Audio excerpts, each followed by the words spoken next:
दिवस आहे आणि काही गोष्टी वर्णन केलेल्या आहेत.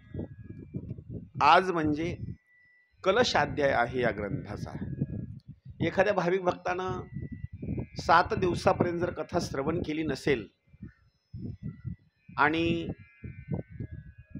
किंवा 6 दिवसापर्यंत कथेला आलाच नाही आणि आज सप्तम दिवशी असणारा कथेला येऊन थांबला, तो त्याला 6 दिवसाचं असणारं पुण्य मिळतं. मग काही लोक म्हणतील, महाराज आम्ही 6 दिवस अगोदरचे जे 6 दिवस झाले, 6 दिवस उगाच आम्ही कथेला येऊन बसलो, 7व्या दिवशी यायला पाहिजे होतं. पण हे कुणा करता हे सांगतो बरं का. एखाद्याला शरीराचा आजार आहे, दुसरी गोष्ट काही अशा अडचणी आहेत की त्या अडचणी असल्यामुळं कथेला येताच आलं नाही. मग अशा माणसाकरता असं वर्णन केलेलं आहे की जर यदा कदाचित त्यांच्या अडचणीस्तव इकडे ते आले नाहीत आणि सप्तम दिवशी त्यांना असणारा वेळ भेटला, अडचणी सगळ्या दूर झाल्या आणि मग कथेला येऊन बसले, ते त्यांच्याकरता 6 दिवसाचं पुण्य. पण सगळा वेळ आहे घरी, काम नाही, धंदा नाही, काही नाही, काही नाही, यायचंच नाही, मग अशा करता नाही बरं का. म्हणून आज असणारा कथेचा असणारा सप्तम दिवस आहे आणि सप्तम दिवस असल्याच्या नंतर आज आपल्याला ग्रंथाची असणारी सांगता करायची आहे.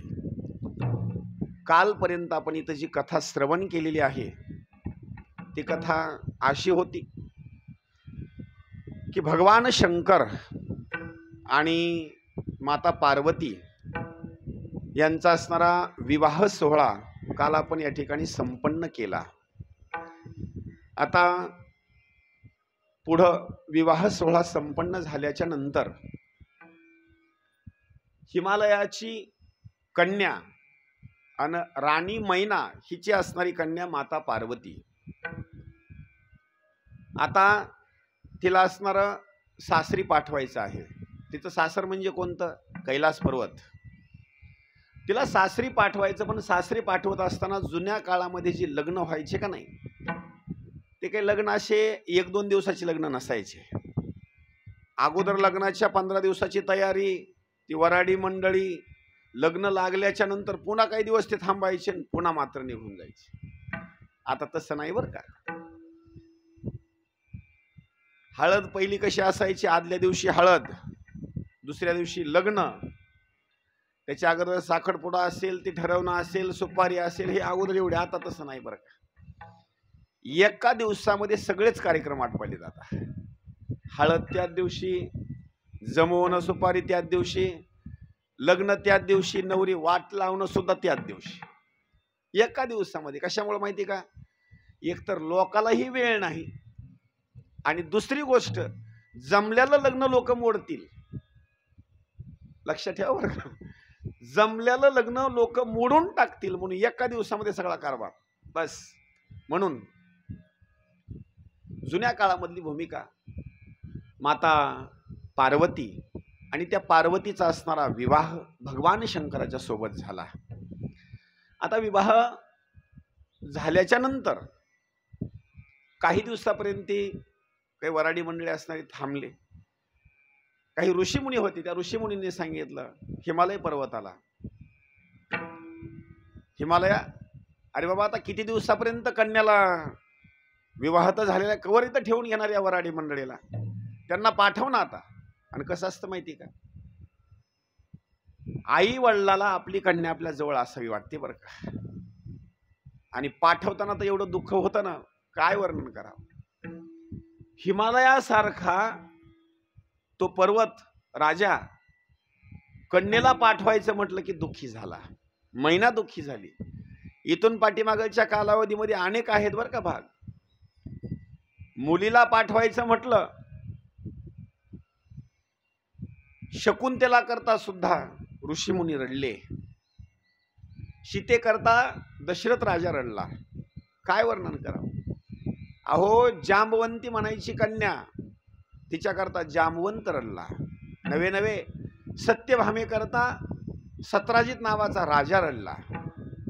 आता आपल्याकरता काय घेऊन बसत.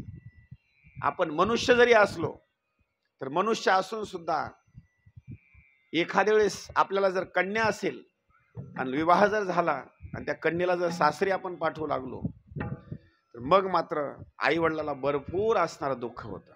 ती कन्या जर आई वडिलाच्या पाया पडली, गावातल्या इतर मंडळीच्या पाया पडली ना, जवळचा व्यक्ती असो गावातला कोणी असो, पाया पडल्याच्या नंतर त्याच्या डोळ्याला पाणी येणार. एवढं प्रेम बर का. त्या कन्येला वाट लावायचं म्हटल्याच्या नंतर काही गोष्टीचं वर्णन केलं या ग्रंथामध्ये. काही गोष्टी आईनं समजून मुलीला सांगायच्या असतात, पण एखाद्या वेळेस काय होतं माहिती का, काही गोष्टी आईनं सांगितलेल्या मुलीला पटत नाहीत. हे प्रेमाचं भांडण बरं का. काही काम जरी सांगितलं तर मुलगी ऐकणार नाही. मग तिथं एका ब्राह्मण पत्नीनं त्या पार्वती मातेला उपदेश केलेला आहे. आता पार्वतीला काही माहिती नाही का, सगळं ज्ञानाची खाण आहे, सगळं ज्ञानाची भूमिका तिथूनच आली. पण जगतामध्ये ही रूढ परंपरा कोणीतरी कुणाला सांगावी म्हणून ही परंपरा पाडण्याकरता त्यांनी माता पार्वतींनी एका ब्राह्मण स्त्रीकडून असणारा उपदेश स्वीकार केला. काही गोष्टी आहेत बरं का. प्रभू श्रीरामचंद्रजी जवळ काही ज्ञान नव्हतं का? भरपूर ज्ञान होतं ना, साक्षात देव होते. देव असून सुद्धा कुलगुरु ऋषीकडे कडून किंवा कुलगुरु वशिष्ठ आहेत, कुलगुरु वशिष्ठाकडून त्यांनी काय केलं, ज्ञान शिकण्याकरता आश्रमामध्ये निघून गेले. एवढंच नाही, कुलगुरु वशिष्ठाकडून ते ज्ञान स्वीकारलं. कशाकरता? कालांतरानं. तो एक साऊंड बंद आहे बरं का, तो एक साऊंड बंद आहे तिकडला. कालांतरानं सगळे असणारे लोक, मी जर आश्रमामध्ये जाऊन शिक्षण घेतलं तर सगळे गुरु कालांतरानं काय करतील, गुरुकडे जातील. आणि गुरुकडे गेल्याच्या नंतर काय करतील, ते सगळं असणारं ज्ञान त्या गुरुकडून असणारं स्वीकारतील. म्हणून ज्या वेळेला बंद कर, हॅलो, बरोबर राहू द्या, थोडं त्याचं तोंड फिरवा वाटलं पलीकडे, आवाज कमी कर, दोन्ही माईकचा आवाज कमी कर.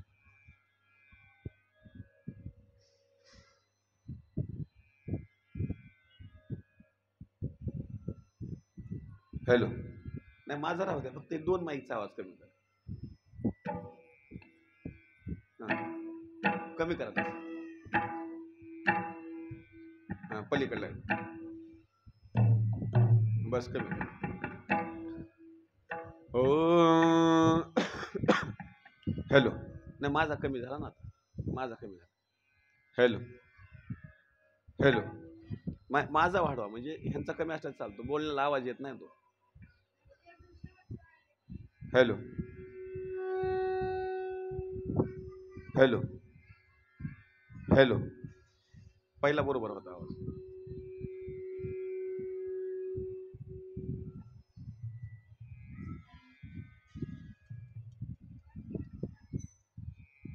त्याची पिनच काढून टाका वाटलं, त्याची त्या लाल वायर काढून टाका, तिथूनच काढून टाका डायरेक्ट. बस राहू दे. हॅलो, हो थोडासा वाढवा नॉर्मल.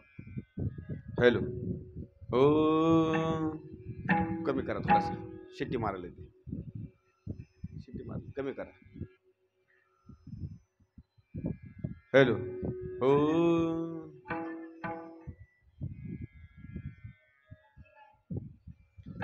हॅलो, हो हॅलो, पहिलाच आवाज बरोबर होता. हॅलो, हो हॅलो,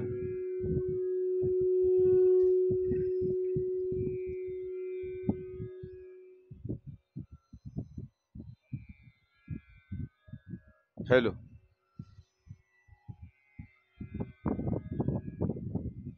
हॅलो, हो हॅलो, हो राहू द्या जाऊ द्या.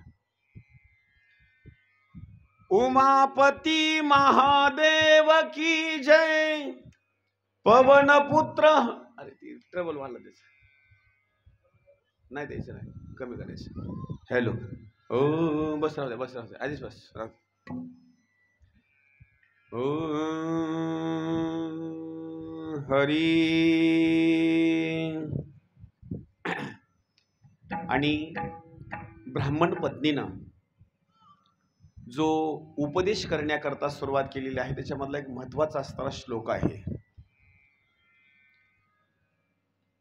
पत्नी करता काही गोष्टी सांगितलेल्या आहेत. पतीर देवो गुरुर भरता धर्म तीर्थ व्रतानीच तस्मात सर्वम परित्यज्य मामेकम तू समर्च येत. त्या ब्राह्मण पत्नीनं जो उपदेश केलेला आहे माता पार्वतीला, ज्ञान सगळं आहे पण जगामध्ये कालांतरानं रूढ पडावी याच्याकरता ती परंपरा सांगितलेली आहे की आपण गुरुकडे असताना ज्ञान घ्यावं, कुणाकडून तरी ज्ञान घ्यावं. म्हणून त्या ब्राह्मण पत्नीनं कोणता उपदेश केला आहे का? पतीर देवो गुरुर भरता. त्या पत्नी करता जर देव कोण असेल तर त्या पत्नी करता देव आहे पती. पार्वतीला सांगते, पार्वती तुझ्या करता आता देव जर कोण असेल तर भगवान शंकर. पतीर देवो. पार्वती तुला आता गुरु जर कोण असेल तर गुरु सुद्धा दुसरा तिसरा कोणी नाही, तुझे पती परमेश्वर म्हणजे असणारे गुरु. पतीर देवो गुरुर भरता. भरता पती असेल, भाऊ असेल, मित्र असेल, वेगवेगळे जे असणारे नाते सगळं पती म्हणजे ते एकच नातं. आता पतीर देवो गुरुर भरता. धर्म तुझ्या करता जर धर्म कोणता असेल तर पती परमेश्वर म्हणजे धर्म. धर्म तीर्थ तुझ्या करता आता कुठं तीर्थाला जाण्याची गरज नाही, ते तीर्थ पती परमेश्वर म्हणजे तीर्थ. धर्म तीर्थ व्रतानीच. तुझ्या करता असणारा व्रत मात्र दुसरं कुठलं सुद्धा असणारं सांगितलेलं नाही. पतीर देवो गुरुर भरता आणि धर्म तीर्थ व्रतानीच. तुझ्याकरता व्रत जर कोणतं असेल तर व्रत सुद्धा सांगितलेलं आहे, हेच व्रत. तस्मात सर्वम परित्यज्य. त्याच्यामुळं सगळ्या दुसऱ्या गोष्टीचा त्याग करायचं. मामेकम तू समर्च येत. पती परमेश्वराला सर्वस्व मानायचं आणि सेवा करायची. आता तिनं असं सांगायला पाहिजे होतं की सासू सासऱ्याची सेवा कर, पण तिनं सांगितलं नाही. का सांगितलं त्याचं कारण सांगतो बरं का. भगवान शंकराला आई पण नाही आणि भगवान शंकराला वडील पण नाहीत, पण आपण मात्र मुलीला सांगायचं असतं बरं का, बाई आता आई मात्र मी तुझी नाही, आता वडील मात्र मी नाही. आता आई आणि वडील जर तुझे कोण असतील तर सासू सासरे म्हणजे आई वडील, आणि त्यांची असणारी तू सेवा कर. उपदेश केला आणि उपदेश केल्याच्या नंतर आनंदामध्ये असणारी ती वरात कैलास पर्वताकडे असताना निघून गेली. काय वर्णन करावं त्या वरातीचं. कैलास पर्वतावर गेले आणि कैलास पर्वतावर गेल्याच्या नंतर आनंदानं असणार वास्तव्य आहे. काय त्या प्रेमाची भूमिका सांगतो तुम्हाला. नवीन लग्न झालं ना, नवीन लग्न झाल्याचे तर काय थाटमाट असतो, भांडण नाही, तंटा नाही, काही नाही, काही नाही, काही नाही. आणि कालांतरानं मात्र तेवढं पुन्हा प्रेम राहत नाही बरं का, अजिबात नाही. काही गोष्टी मी विनोदानं सांगतो, लक्षात ठेवा. लग्न झाल्याच्या नंतर पहिल्या वर्षी पतीनं काम सांगावं आणि पत्नीनं ऐकावं पहिल्या वर्षी. दुसऱ्या वर्षी बदल होतो, पत्नीनं सांगायचं आणि पतीनं ऐकायचं. तिसऱ्या वर्षी तर खेळ एवढा बिघडून जातो, पतीनं सांगितलेलं पत्नी ऐकत नाही आणि पत्नीनं सांगितलेलं पती ऐकत नाही. मग दोघांचे भांडणं झाल्याच्या नंतर कोण ऐकत माहिती का? शेजारी पाजारी पुन्हा. हां, मग इथं जे वर्णन केलेलं आहे आनंदामध्ये त्यांचं वास्तव्य आहे. आणि आनंदामध्ये राहत असताना पुढं वर्णन असं केलेलं आहे की त्यांच्या पोटी कार्तिक स्वामीचा असणारा जन्म आहे. आता कार्तिक स्वामीचा जन्म का झाला तर तारकासूर नावाचा असणारा दैत्य मातला होता, म्हणून तारकासुराचा वध करण्याकरता जो भगवान शंकर आणि माता पार्वतीच्या पोटी जन्माला येईल त्याच्या हाताने तारकासुराचा वध होणार होता. त्यावेळेला आनंदामध्ये वास्तव्य करत असताना त्यांच्या पोटी जो मुलगा जन्माला आलेला आहे का नाही, त्यांचं नाव आहे कार्तिक स्वामी. त्या कार्तिक स्वामीची जी कथा सांगितली जाते ना, भगवान शंकराचा असणारा मलाचा असणारा भाग अग्नीनं असणारा तो स्वीकार केलेला. अग्नीला तो दाह सहन होईना म्हणून तो पाण्यामध्ये असणारा टाकून दिला. तिथं काही कृतिका असणाऱ्या त्यांनी स्नान करत असताना थंडीचा भाग असल्यामुळे तो अग्नी असल्यामुळे जवळ जाणे, तो असणारा मलाचा असणारा भाग त्यांच्या अंगावर वस्त्र कमी असताना जे आपल्या अंगावरचे केस आहेत त्या केसाच्या मधून तो असणारा आतमध्ये जाण्याचा भाग त्यांनी सुद्धा त्याचा असणारा त्याग करणे, पाण्यामध्ये असणारं टाकून देणे आणि पाण्यामध्ये टाकून दिल्याच्या नंतर एका गवताच्या असणाऱ्या सनकाड्याच्या ठिकाणी असणारा तो भाग येऊन थांबणे, तिथं असणारा तो बालकाचा असणारा जन्म आहे. आणि कार्तिक स्वामीच्या बाबतीमध्ये वर्णन केलं आहे. काय वर्णन करावं? कार्तिक स्वामीचं असणारं वाहन मोर आहे. त्यांचा जन्म झाला कार्तिक स्वामीचा. आणि कार्तिक स्वामीचा जन्म झाल्याच्या नंतर कार्तिक स्वामीच्या हाताने जर वध कुणाचा झाला असेल तर कार्तिक स्वामीच्या हाताने वध झाला तारकासुराचा. आता दुसरी कथा इथं सांगितली जाते. कार्तिक स्वामी हे भगवान शंकर आणि माता पार्वतीचे थोरला मुलगा म्हणजे मोठा मुलगा. नंबर 2चा त्यांचा जर छोटा मुलगा कोणता असेल तर गणपती बाप्पा हे त्यांचे छोटे मूल म्हणजे लहान असणारे. पण गणपती बाप्पाची जी उत्पत्ती केलेली आहे किंवा त्यांचा जन्माचा भाग आहे ती कथा अशी आहे. एक दिवस माता पार्वती एकांतामध्ये आहेत आणि 2-3 असणाऱ्या मैत्रिणी त्यांच्याजवळ थांबलेल्या आहेत. त्यावेळेस त्या मैत्रिणी माता पार्वतीला सांगितलं, माते, भगवान शंकराचे एवढे सेवक आहेत, एवढे गण आहेत, पण आपला मात्र कोणी मुख्य गण नाही, कोणी आपला सेवक नाही. तसा विचार केल्याच्या नंतर भगवान शंकराचे गण म्हणजे किंवा सेवक म्हणजे आपलेच आहेत, सांगितलेलं काम ऐकतात. पण असं आमचं मत आहे की आपलाही कोणीतरी असावा अग्रेसर श्रेष्ठ, ज्यानं की आपली आज्ञा दिल्याच्या नंतर कधी उल्लंघन करू नये. पार्वती माता म्हटली, बघू, वेळ आल्याच्या नंतर आपण बघू बरं का. पण घटना अशी घडली, एवढं ऐकलं पार्वती मातेनं. 2-3 दिवसाचा कालावधी निघून गेल्याच्या नंतर सकाळच्या वेळेला माता पार्वती स्नान करू लागली. आणि स्नान करत असताना भगवान शंकर स्नानगृह जे आहे किंवा त्या घरामध्ये असणारा येण्याचा भाग केला.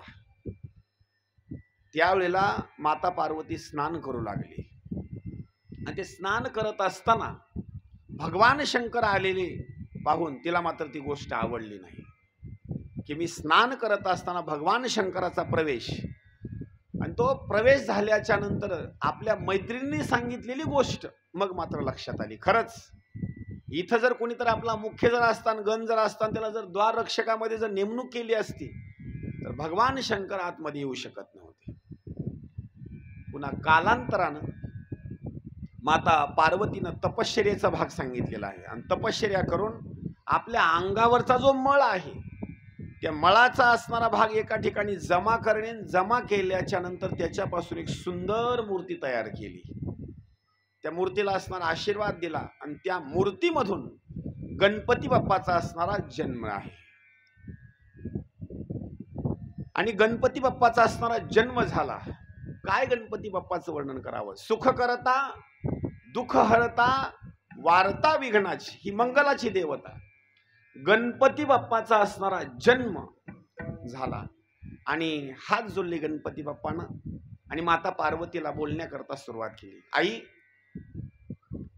नेमकं माझ्याकडे काम तरी कोणतं आहे? सांगितलं, काही नाही, मी सांगल तेवढंच ऐकायचं. माझं द्वाराचं संरक्षण करण्याकरता तू इथं थांबायचं. माझ्या परवानगीच्या नंतरच आतमध्ये कोणी येणार. परवानगी घेतल्याशिवाय त्याला आतमध्ये अजिबात प्रवेश द्यायचा नाही किंवा सोडायचं नाही. सांगितलं, काही हरकत नाही. आता गणपतीची उत्पत्ती झालेली किंवा गणपतीचा जन्म झालेला हे भगवान शंकरांना माहिती नाही.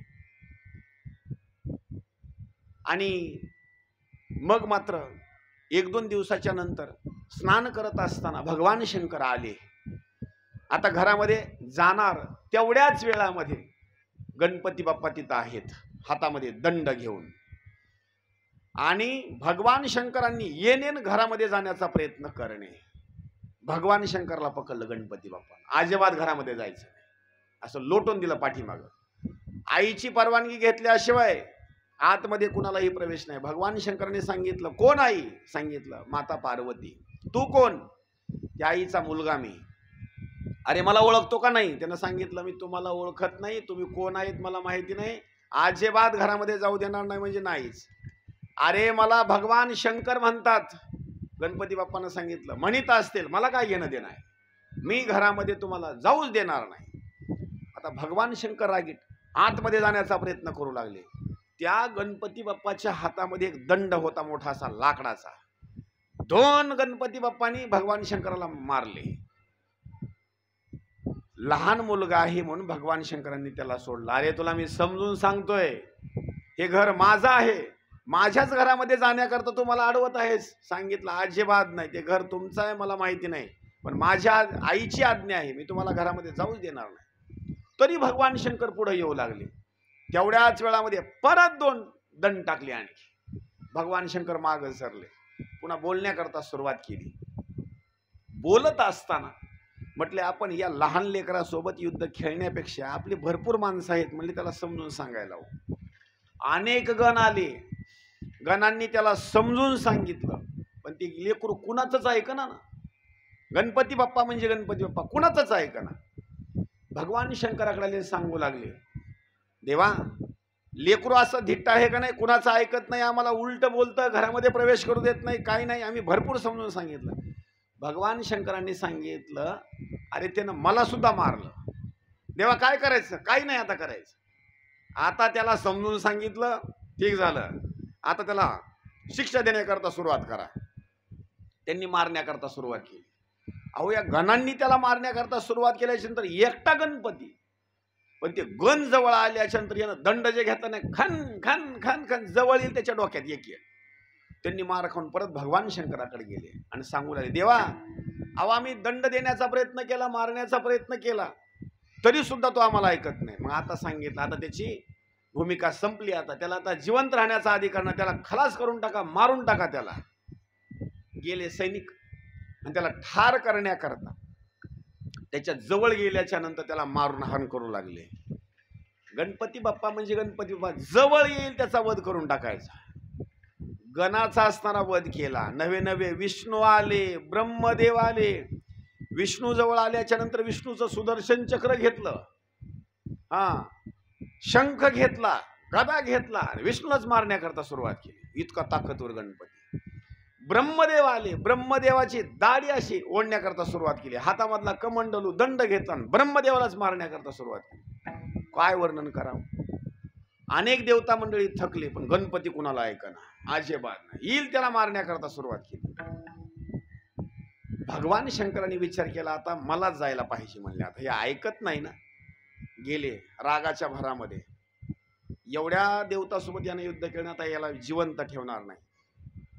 घनघोर युद्ध केलं आणि घनघोर युद्ध करत असताना म्हणले, हा एकट्याला कोणाला जमू देणार नाही, आपण काय करायचं, सगळ्याच्या गोल राऊंड मध्ये याला घ्यायचं म्हणले. आणि एकासोबत युद्ध केलं, दुसऱ्याने कोण मारहाण करायची. अहो भगवान विष्णूच्या सोबत युद्ध, देवता मंडळीच्या सोबत. आणि लक्ष विचलित केल्याच्या नंतर भगवान शंकरांनी त्रिशूळ घेतला आणि गणपती बाप्पाचं शिरकमल उडवलं. शिरकमल उडवल्याच्या नंतर असे खाली उन्मळून पडले आणि पडल्याच्या नंतर ही गोष्ट आतमध्ये मैत्रिणीच्या कडून माता पार्वतीला गोष्ट कळाली. आता आईचं प्रेम पतीवर असतं, नाही अशातला भाग नाही, पण एखाद्या वेळेस जर मुलाला जर पतीनं मारलं ना, तर मग त्या आईला मात्र पतीचा सुद्धा राग येतो. सारखं येतात आणि माझ्या मुलाला मारतात, सारखं येतात आणि माझ्या मुलाला मारतात. पतीसोबत सुद्धा ती आई भांडणं करते.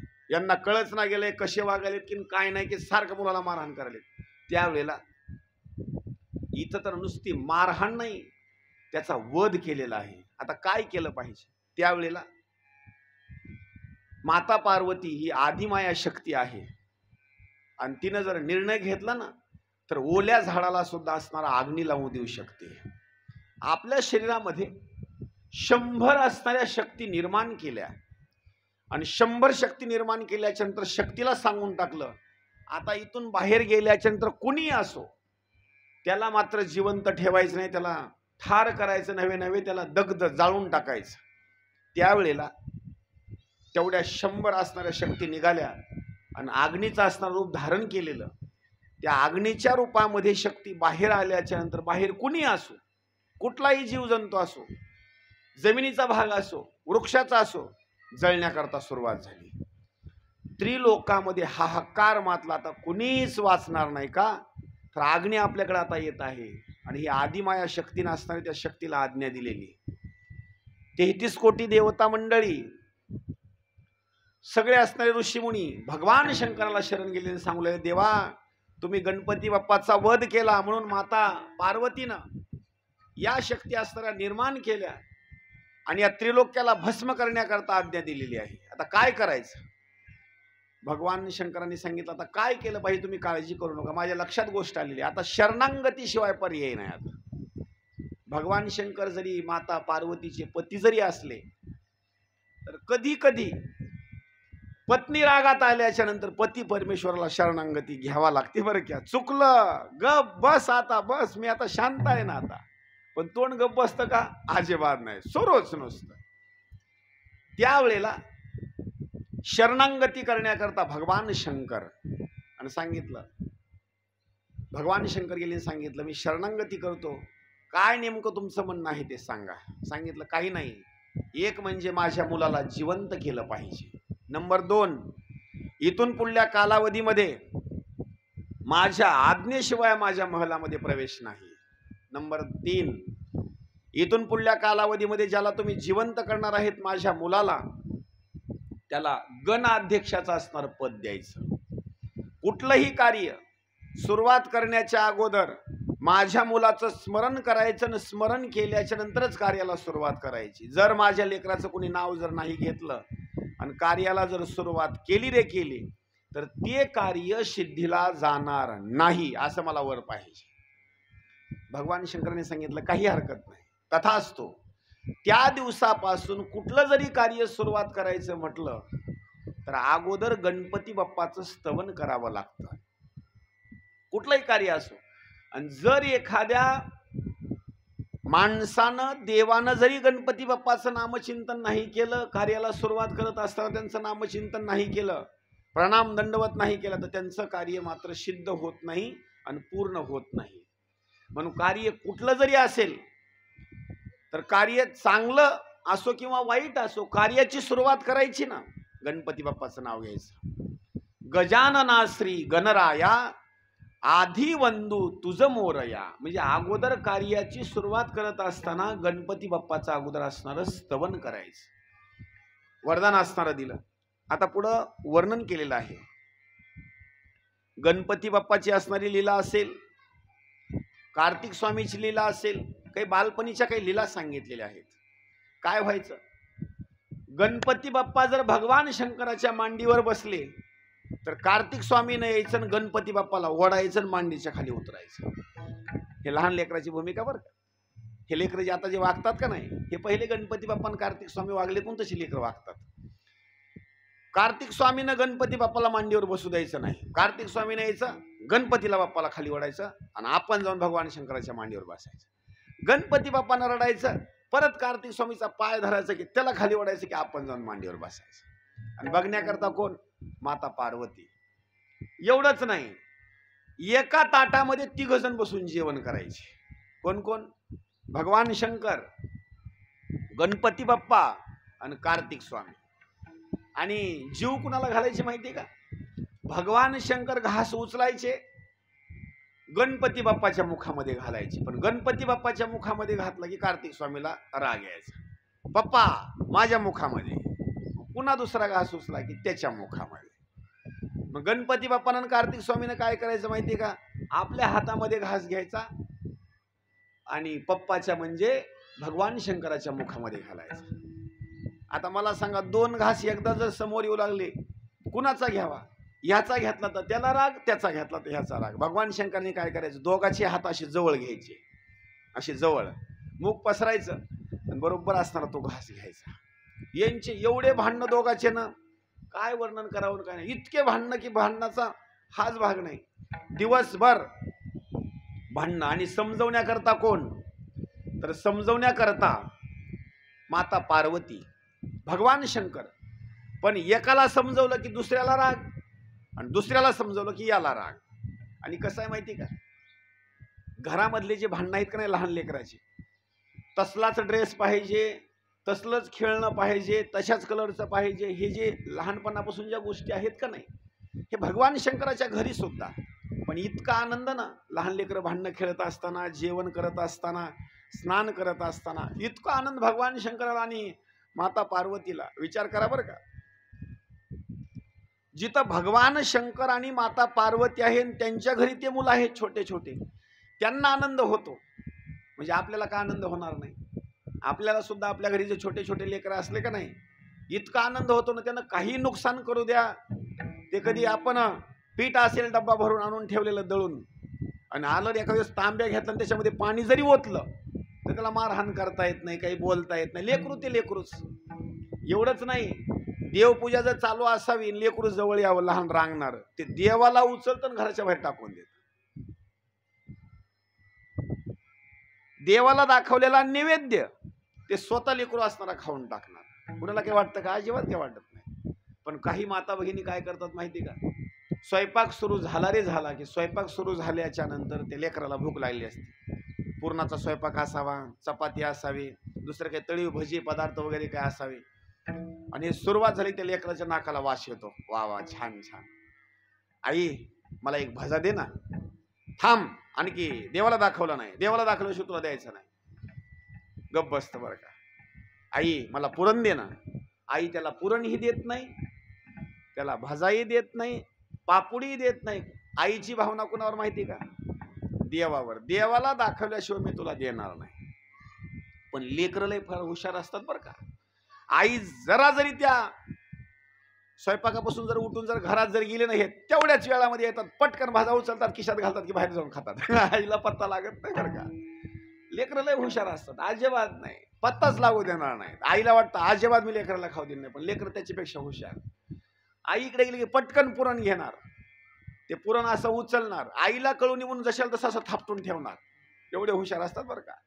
पुरण घेणार, ते पदार्थ केले घेणार, बाहेर जाऊन खाणार, पण आईला पत्ता लागू देणार नाही. आणि त्याच्यापेक्षा काही आणखी हुशार असतात.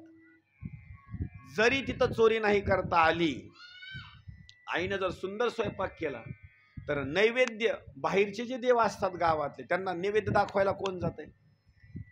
ते बारके बारके पिल्लेच असतात बरं का. घरच्या मंडळीला काही वेळ नसतो, मग त्याला असं बारकोसं छोटंसं असा डब्बा म्हणा, प्लेट म्हणा, ताट म्हणा, सोबत पाणी दिलेलं असतं असं गिलासामध्ये, जा बाळ्या हे नैवेद्य घे, आणि हनुमंतराला नेऊन दाखव, विठ्ठल रुक्मिणीला घेऊन दाखव, भगवान शंकराला नेऊन दाखव. मग ते आईच्या जवळ ताट दिलेला, आपलं आईनं ताट दिलेलं असतं लेकराच्या जवळ, आणि ह्याला भूक लागली असती, घरी काही खायला दिलेलं नसतं. हे घरातून बाहेर निघालं का नाही, हे देवाला दाखवायचा विषय सोडून देतो, डोक्यातला काढून टाकायचा. ते डोक्यात ठेवत नाही अजिबात. ते काय करतं माहिती का, रस्त्याला लागलं एक एक एक एक एक एक एक एक एक एक सगळंच पार करून टाकतात. हा, फक्त नैवेद्य दाखवावं तर फक्त माझ्या नामदेव महाराजांनी, अजिबात नाही. घरून आईनं ताट द्यावं आणि तिथंच विठ्ठलाच्या जवळ जाऊन देवाला बोलावं, देवा चल खा निवद. देवा सुद्धा असा थरथर थरथर कापत मूर्तीमध्ये प्रगट होऊन देवाला नैवेद्य खावा. आणि ते ताट नामदेव महाराजांनी धुवावं, हातामध्ये काटकी घ्यावी, ताट वाजवीत घराकडे यावं. तसा भाव पाहिजे. इथं लेकरं काय करतात, घरी जर नाही खाऊ दिलं तर रस्त्यानं मात्र खातात. ही लीला. आता या लीलेच्या बाबतीमध्ये आणखी एक वर्णन केलेलं आहे. आता हे लेकरं मात्र तरुण झाले, पण तरुण होऊन काही गोष्टी इथं वर्णन केल्या आहेत बरं का शिवमहापुराणामध्ये. लेकरं तरुण झाले, आणि तरुण झाल्याच्या नंतर लोकांच्या लग्नामध्ये हे जाऊ लागले. म्हणजे आता भगवान शंकर आता देव आहेत, कुणाचंही घरचं लग्न असलं की त्यांना पत्रिका यायची, भगवान शंकर जायचे, माता पार्वती जायची, हे दोघं जण जायचे, ते लग्नाचा थाट बघायचे त्या नवरदेवाचा. नवरदेव घोड्यावर बसलेला, त्याला हवा घालणारे, त्याला बाशिंग बांधलेलं, त्याचा थाट खाण्याचा वगैरे. या कार्तिक स्वामीनं आणि गणपती बाप्पानं दोघांनी विचार केला बैठक बसून, अरे नवरदेवाचा किती थाट असतो, आपल्या दोघांचंही लग्न झालं पाहिजे. हे दोघ जण किती हुशार आहेत बघा, आपल्या दोघांचंही लग्न झालं पाहिजे. त्यावेळेला या दोघांनी मीटिंग घेतली, सांगितलं आता आपण काय करायचं, आई वडिलाकडे जायचं ना, स्वतःहून सांगायचं, आई पप्पा तुम्ही काय करा, आमची लग्न करून टाका. मग दोघ जण गेले. स्वतःहून गणपती बाप्पानं कार्तिक स्वामीने सांगितलं पार्वती मातेला, भगवान शंकरला, आई पप्पा आमच्या आता लग्न करून टाका. आणि दोघंही म्हणू लागले. पण ते म्हणले नेमकं लग्न अगोदर कुणाचं करायचं. गणपती बाप्पानं सांगितलं कार्तिक स्वामीच्या अगोदर लग्न माझं करून टाका. कार्तिक स्वामीने सांगितलं गणपती बाप्पाच्या अगोदर माझं लग्न करून टाका. आणि नियम असा आहे की अगोदर लग्न कुणाचं करायला पाहिजे, बारक्याचं ना, नाही मोठ्याचं, जो मोठा आहे त्याचं लग्न. म्हटले गणपती अरे लग्न अगोदर कार्तिक स्वामीचं करायला पाहिजे, तो मोठा आहे. जरी मोठा असेल मग तुमचं प्रेम माझ्यावर नाही का. तसं नाही रे बाबा, तुझ्यावरही प्रेम आहे आणि त्याच्यावरही प्रेम आहे, पण आमचं मत असं आहे की अगोदर कार्तिक, नाजेबाद नाही, लग्न अगोदर माझंच झालं पाहिजे. आणि या दोघांचा वाद सारखाच, सकाळी उठलं की तीच चर्चा, दुपारी उठलं की तीच, संध्याकाळी तीच. आता काय करायचं. भरपूर दिवस झाले. गणपती बाप्पांना म्हणायचं लग्न झालं तर अगोदर माझंच करायचं, कार्तिक स्वामीने सांगायचं माझंच लग्न करायचं. आता या दोघांनी एक आयडिया केली. आता या दोघाला एकाला सांगितलं तर एकाला राग, एकाला सांगितलं तर एकाला राग. त्यावेळेला पार्वती मातेनं भगवान शंकराने सांगितलं आता आपण एक शर्यत ठेवायची, एक पण ठेवायचा की जो पण जिंकेल त्याचा अगोदर लग्नाचा भाग. मग कोणता पण बोलण्याकरता सुरुवात केली. कार्तिक स्वामीला आणि गणपती बाप्पाला माता पार्वतीनं आणि भगवान शंकराने सांगितलं गणपती कार्तिक आम्ही दोघांनी एक निर्णय घेतलेला, एक पण ठेवलेला आहे. तुमच्या दोघांपैकी जो कोणी अगोदर पृथ्वीची प्रदक्षिणा करून येईल, दोघाच्या पैकी कोणी अगोदर येऊ, त्याचा अगोदर विवाह होईल. कार्तिक स्वामीला आनंद झाला. का. कार्तिक स्वामीचं वाहन मोर आणि गणपती बाप्पाचं वाहन काय, बैल का, हा उंदीर बरं उंदीर. गणपती बाप्पाचं वाहन उंदीर आणि कार्तिक स्वामीचं वाहन मोर. बर, उंदीर उडतो आणि मोर चालतो, बरोबर ना. उंदीर आकाशातून उडतो आणि मोर जमिनीवर चालतो, असंच ना. मग कसं, हा तुमचं लक्ष आहे म्हणायचं. मोर उडतो आणि उंदीर चालतो. बर, दोघांची शर्यत लावल्याच्या नंतर उंदीर जास्त पळेल का मोर जास्त पळेल. उंदीर पळेल होय अरे उंदीर लहान आहे ना, उंदीर कसा जास्त पळेल. मोर आणि उंदराची दोघांची शर्यत जर लावली पळण्याकरता, जास्त कोण पळेल, मोर जास्त पळेल. मोरामध्ये दोन शक्ती आहेत. मोर चालत चालत सुद्धा पळू शकतो आणि वेळ आल्याच्या नंतर मोर आकाशातून भरारी घेऊन सुद्धा उडू शकतो. दोन भाग आहेत. त्यावेळेला कार्तिक स्वामीला आनंद वाटला, आता ही शर्यत तर मीच जिंकणार. का, माझं वाहन मोर आहे. आणि दुसरी गोष्ट म्हणजे मोर चालतो पण आणि उडतो पण. कारण कार्तिक स्वामीने सांगितलं वाहन म्हणजे माझं वाहन श्रेष्ठ आहे बरं का. काही गोष्टी लक्षात घ्या. ड्रायव्हर चांगला असून उपयोग नाही, वाहन सुद्धा चांगलं पाहिजे बरं का. ड्रायव्हर चांगला आहे ना, वाहनच बिघडलेलं आहे, कसं वाहन पळल, अजिबात नाही ना. गणपती बाप्पा थोडेसे दुःखी अंतकरणानं झाले. आता मी जर चालायचं म्हटलं पळायचं म्हटलं तरी माझी ढेरी एवढी, मी थोडं जरी अंतर चलून गेलो की मला दम लागतो. तिथं मला 5-10 मिनिट बसावं लागतं, पुन्हा उठावं लागतं, पुन्हा चालावं लागतं. आता माझी ढेरी अशी आहे, त्याच्यामुळं मी काय आता ही शर्यत जिंकू शकत नाही आणि मी काय पृथ्वीची प्रदक्षिणा करून येऊ शकत नाही. कार्तिक स्वामीला आनंद. कार्तिक स्वामीने हे वचन ऐकल्याबरोबर तर मोराला लगेच जवळ घेतलं, मोरावर विराजमान झाले. गेले निघून.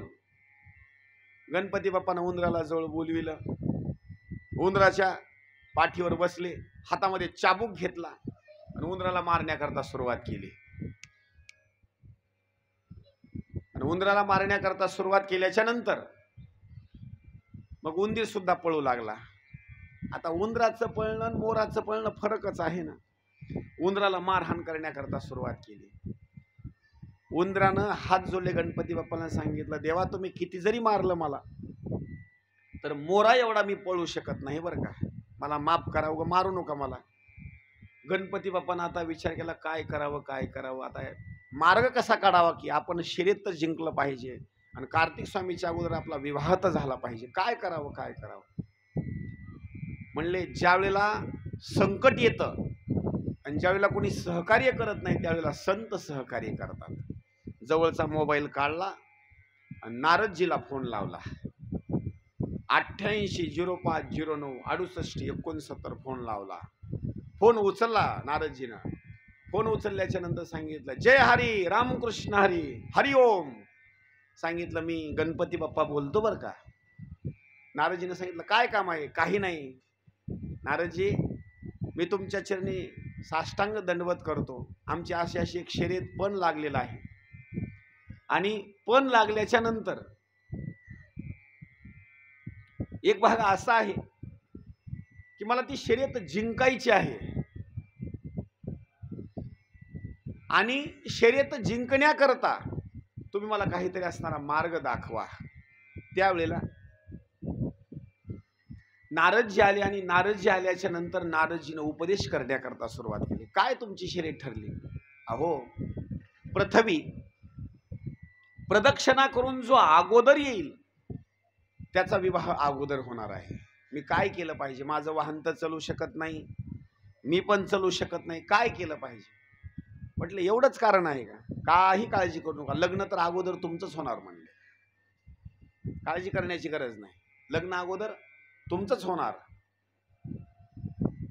त्यावेळेला नारदजीनं उपदेश केला, आता पृथ्वीची प्रदक्षिणा करण्याकरता जायची गरज नाही. तुम्ही काय करा, आई आणि वडिलाला 2 पाट आणायचे, त्या पाटावर बसवायचं, स्वतः आपल्या हातानं स्नान घालायचं, त्यांना वस्त्र द्यायचं, गंध लावायचा, त्यांना भोजन द्यायचं आणि 7 प्रदक्षिणा त्यांना घालायच्या. कुठं. पाटावर बसल्याबरोबरच बरं का. आणि हात जोडून त्यांना प्रश्न विचारायचा की सांगा, आई वडिलाला केलेली प्रदक्षिणा पृथ्वीच्या समान आहे का नाही. त्यांनी जर नाही म्हटले तर त्यांना सांगायचा पुरावा, वेदामध्ये असं लिहिलेलं आहे का नाही. मग ते सांगतील आहे लिहिलेलं. मग जर वेदामध्ये लिहिलेलं आहे तर लग्न मग माझं अगोदर करा. आणि जर त्यांनी लग्न करण्याकरता तयार जर नाही झाले तर त्यांना सांगायचं वेद बंद करून टाका, इथून पुढे वेदावर असणारा विश्वास ठेवायचा नाही. मग ते वेदाला खोटं समजणार नाहीत का. वेद अविनाशी ब्रह्मापासून अवतीर्ण झालेले आहेत. म्हणून तुम्ही माझं ऐका. गणपती बाप्पा जा तुम्ही आणि त्यांची पूजा करा. गेले गणपती बाप्पा, आई आणि वडिलाच्या जवळ गेले, दर्शन घेतलं. माता पार्वती आणि भगवान शंकराने सांगितलं, अरे गणपती, अरे बाबा कार्तिक स्वामी तर भरपूर लांबपर्यंत गेले असेल, तुझी इतक्या लवकर कसा काय तो आला. सांगितलं आई आता दुसरं बोलायचं नाही, मी सांगतो तेवढंच ऐकायचं, गप्प बसायचं, एक शब्दही बोलायचा नाही. काय केले, 2 पाठ आणले, असे पाठ 2 मांडले. एका पाटावर भगवान शंकरला बसवलं, एका पाटावर माता पार्वतीला बसवलं. पाणी आणलं, सुगंधित युक्त असतं पाणी आणलं. पाणी आणल्याच्या नंतर त्यांना स्नान घातलं आणि स्नान घातल्याच्या नंतर मग तिलक असेल, तिलक लावला, खाण्याकरता काही पदार्थ दिले, वस्त्र दिले आणि हात जोडून 7 असणाऱ्या प्रदक्षिणा घातल्या आणि सांगितलं आता माझा असणारा विवाह करा बरं का. त्या दोघांनी हात जोडून सांगितलं, अरे गणपती, तू सेवा आमची केली, आम्हाला स्नान घातलं, वस्त्र दिलं, खाण्याकरता फळं दिले, पण बाबा तो आम्हाला आवडतो बरं का. पण काय कर, तुझा जो मोठा भाऊ आहे का नाही, पृथ्वीची प्रदक्षिणा करण्याकरता निघून गेलेला आहे, तुझं आम्ही लग्न करू, पण अगोदर पृथ्वीची प्रदक्षिणा करून ये. त्यावेळेला गणपती बाप्पांना हात जोडून सांगितलं, माझ्या 1 आणि 2 नाहीत, पृथ्वीच्या 7 प्रदक्षिणा झालेल्या आहेत. त्यांनी सांगितलं कधी झाल्या? अहो आता जे तुम्हाला जे पाठावर बसून जे मी 7 फेरे मारले ना, असे गोल राऊंड 7 वेळेला प्रदक्षिणा केली ना. ती म्हणली अरे असं कसं तू म्हणतो, वेदामध्ये असं लिहिलेलं आहे का नाही हे सांगा. म्हणले सांगितलं बरोबर आहे. मग आता काय करा, माझं लग्न तुम्हाला करावंच लागेल, का तर ग्रंथात तसं लिहिलेलं आहे वेदामध्ये. आणि जर तुम्हाला माझं लग्न करायचं नसेल तर वेद बंद करून टाका, ग्रंथ बंद करून टाका. आता तुम्ही असाल, मी असेल किंवा अन्य कुणी असेल, ब्राह्मण देवता असेल, आपल्या सगळ्याचा विश्वास कशावर आहे? सगळ्याचा विश्वास कशावर आहे आपला? आपला विश्वास माणसावर नाही, आपला सगळ्याचा विश्वास जर कशावर असेल तर ग्रंथावर.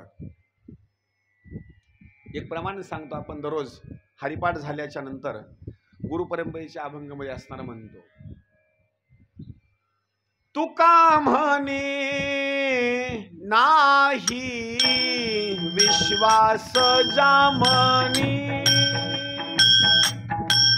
तुका म्हणे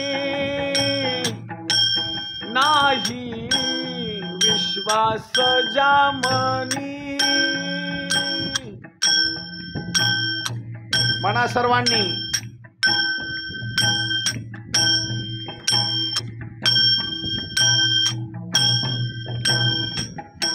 तुका म्हणे नाही विश्वास जामनी, तुका म्हणे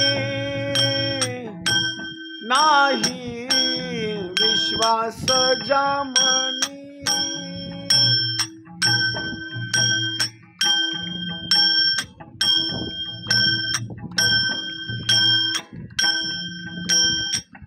पाहावे पुराणी विचारोनी, पाहावे पुराणी विचारोनी, बडिये देह भाव पुरवी वासना, पडिये देह भाव पुरवी वासना, पडिय देह भाव पुरवी वासना, पडिय देह भाव पुरवी. उमापति महादेव की जय, पवन पुत्र हनुमान की जय, बोलो रे भाई सब संतन की जय. आणि त्यावेळेला भगवान शंकरांना आणि माता पार्वतींना काय करावं लागलं तर वेदावर ग्रंथावर विश्वास ठेवून अगोदर लग्न कुणाचं करावं लागलं? गणपती बाप्पाचं. अगोदर गणपती बाप्पाचा विवाह आहे आणि त्यांच्या 2 पत्न्या सांगितलेल्या आहेत, सिद्धी आणि बुद्धी. 2 पत्नी आहेत बरं का त्यांच्या, आणि या सख्या बहिणी आहेत बरं का. आणि वडिलांचं नाव आहे विश्वरूप प्रजापती. त्या विश्वरूप प्रजापतीच्या 2 पत्नी आहेत, सिद्धी आणि बुद्धी. आणि सिद्धीला जो मुलगा झाला कालांतरानं त्याचं नाव ठेवलं क्षेम. लक्षात ठेवा, गणपती बाप्पाला 2 मुलं आहेत, एकाचं नाव आहे क्षेम आणि दुसऱ्या पत्नीपासून जो जन्माला आला त्याचं नाव आहे लाभ. पत्न्या 2 आणि मुलं असणारे 2. आता कार्तिक स्वामीला पृथ्वीची प्रदक्षिणा करून येण्याकरता वेळ किती लागला हे सांगतो बरं का. कार्तिक स्वामी प्रदक्षिणाला निघून गेले आणि निघून गेल्याच्या नंतर इकडे गणपती बाप्पाचं लग्न झालं आणि गणपती बाप्पाला 2 मुलं झाले आणि त्याच्यानंतर कार्तिक स्वामी घरी आले आणि आनंदित झाले की आता माझं लग्न होणार. तेवढ्याच वेळामध्ये रस्त्यामध्ये नारदजी भेटले आणि नारदजी भेटल्याच्या नंतर नारदजीनं त्या मुलाचे कान भरवण्याकरता सुरुवात केली. कुणाचे? कार्तिक स्वामीचे. काय कार्तिक स्वामी, तुम्ही गेलात आणि तुम्ही तिकडे गेल्याच्या नंतर तुमच्या आई वडिलाच्या मनामध्ये जे होतं तेच केलं बरं का. आणि त्यांच्या मनामध्ये दुसरं काही होतं का बरं? हे काही जण बाहेरच्या माणसांना असे कान भरवले का नाही, माणसाला खरंच वाटतं. तुम्हाला पृथ्वी प्रदक्षिणाला काढून दिलं आणि इकडं तुम्ही तिकडे गेल्याबरोबर गणपती बाप्पाचं लग्न लावून दिलं आणि 2 पत्न्या आणि तुम्ही परत येईपर्यंत त्यांना 2 पुत्राची प्राप्ती झाली. आता मला सांगा, सगळे त्रिभुवन तुमच्या आई वडिलाला श्रेष्ठ समजतं. आई पण मानतं आणि वडील पण मानतं. सगळ्या जगावर त्यांचं प्रेम आहे, पण तुमच्यावर प्रेम नाही बरं का. बघा ही बोलण्याची भाषा. आणि तुमच्यावर जर प्रेम असतं तर थोरला मुलगा सोडून अगोदर छोट्याचं लग्न केलं नसतं. सांगल ती गोष्ट खरी वाटू लागली, सांगल ती गोष्ट.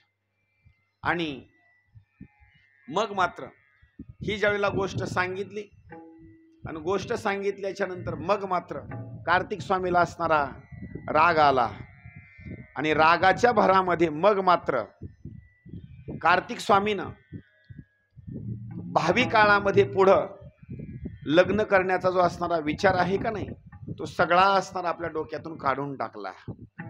का काढून टाकला त्याचं कारण सांगतो. जिथं कार्तिक स्वामी आणि आपल्या आई वडिलांनी आपल्यासोबत असं केलं म्हणून लग्नाचा विषय डोक्यातून काढून टाकला. त्यांनी पुढं घराचा त्याग केला, आई वडिलाचा त्याग केला आणि राहण्याकरता मात्र पर्वतावर निघून गेले. पर्वतावर निघून गेल्याच्या नंतर आईलाही दुःख झालं आणि आईला पण दुःख झालं आणि वडिलांना पण दुःख झालं. त्या पर्वतावर वर्णन केलेलं आहे. अमावस्येच्या रात्री कार्तिक स्वामीला भेटण्याकरता भगवान शंकर जातात. अमावस्येच्या रात्री बरं का. आणि पौर्णिमेच्या रात्री माता पार्वती भेटण्याकरता जाते. एवढं प्रेम. आणि मल्लिकार्जुन जे 12 ज्योतिर्लिंगापैकी असणार एक मल्लिकार्जुन असणार आहे का नाही लिंग, मलिक आणि अर्जुन असणार लिंग तिथं आहे. एवढंच नाही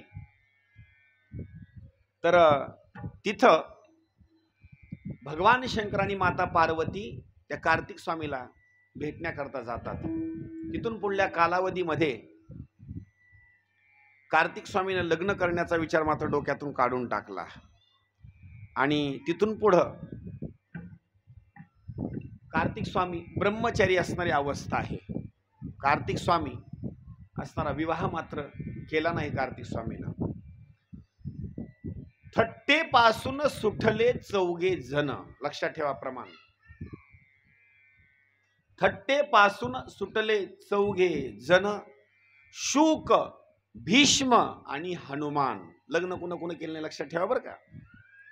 नंबर 1 शुकाचार्य महाराजांनी लग्न केलं नाही. नंबर 2 भीष्माचार्यांनी लग्न केलं नाही. महाभारतामधले भीष्माचार्य बरं का, जे बाणाच्या शेवर पडले ना, त्यांनी सुद्धा लग्न केलं नाही. शुक, भीष्म, हनुमंतराय.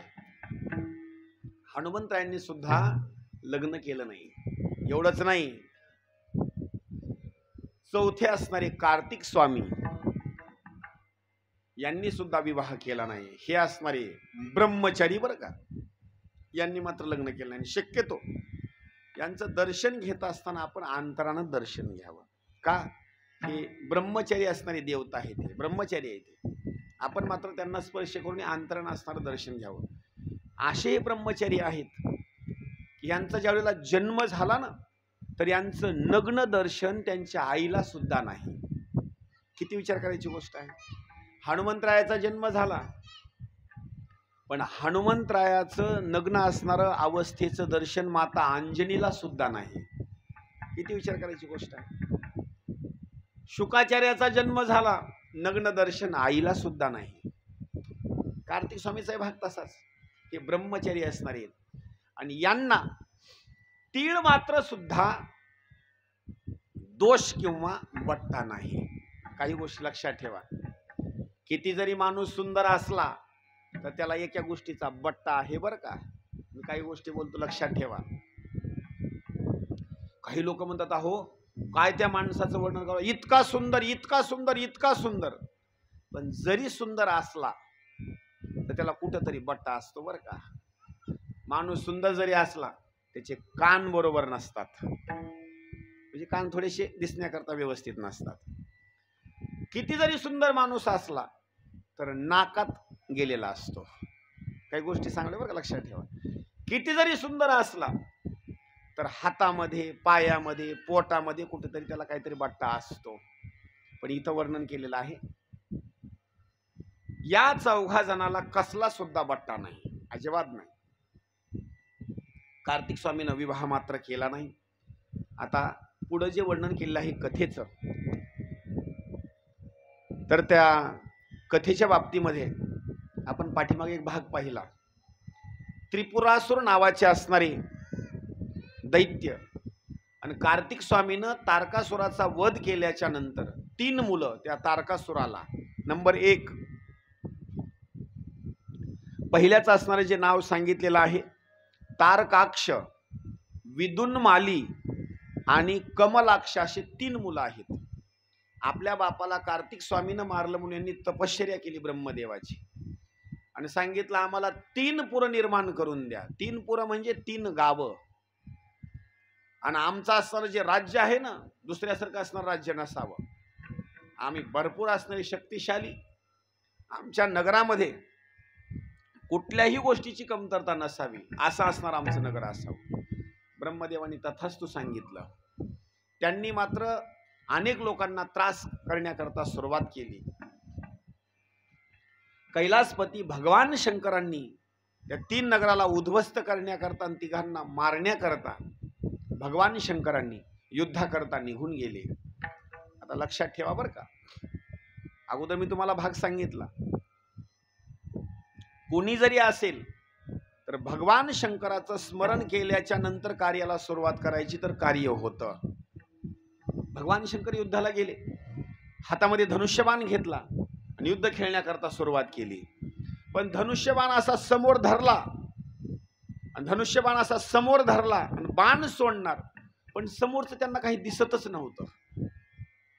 लक्षात ठेवा, ड्रायव्हर आहे आणि गाडी आता चालवायची आहे, पण ज्यावेळेला धुकं येतं का नाही, धुकं त्याला काय म्हणता तुम्ही? धुकंच म्हणतो ना, पण ग्रामीण परिसरामध्ये त्याला धुई म्हणतात. धुई माहिती का नाही? धुकं आणि धुई एकच बरं का, नाव मात्र एक, नाव मात्र 2. आणि त्या काचावर असं धुकं निर्माण झाल्याची तर माणसाला काही दिसत नाही. भगवान शंकर असे धनुष्यबाण हातामध्ये घेतला आणि समोर पाहू लागले, पण समोरचं काहीच दिसेना. हे धुकं जे निर्माण झालं का नाही, सुरुवातीला तिथं धुका निर्माण केलं. आणि कोण निर्माण केलं माहितीये का?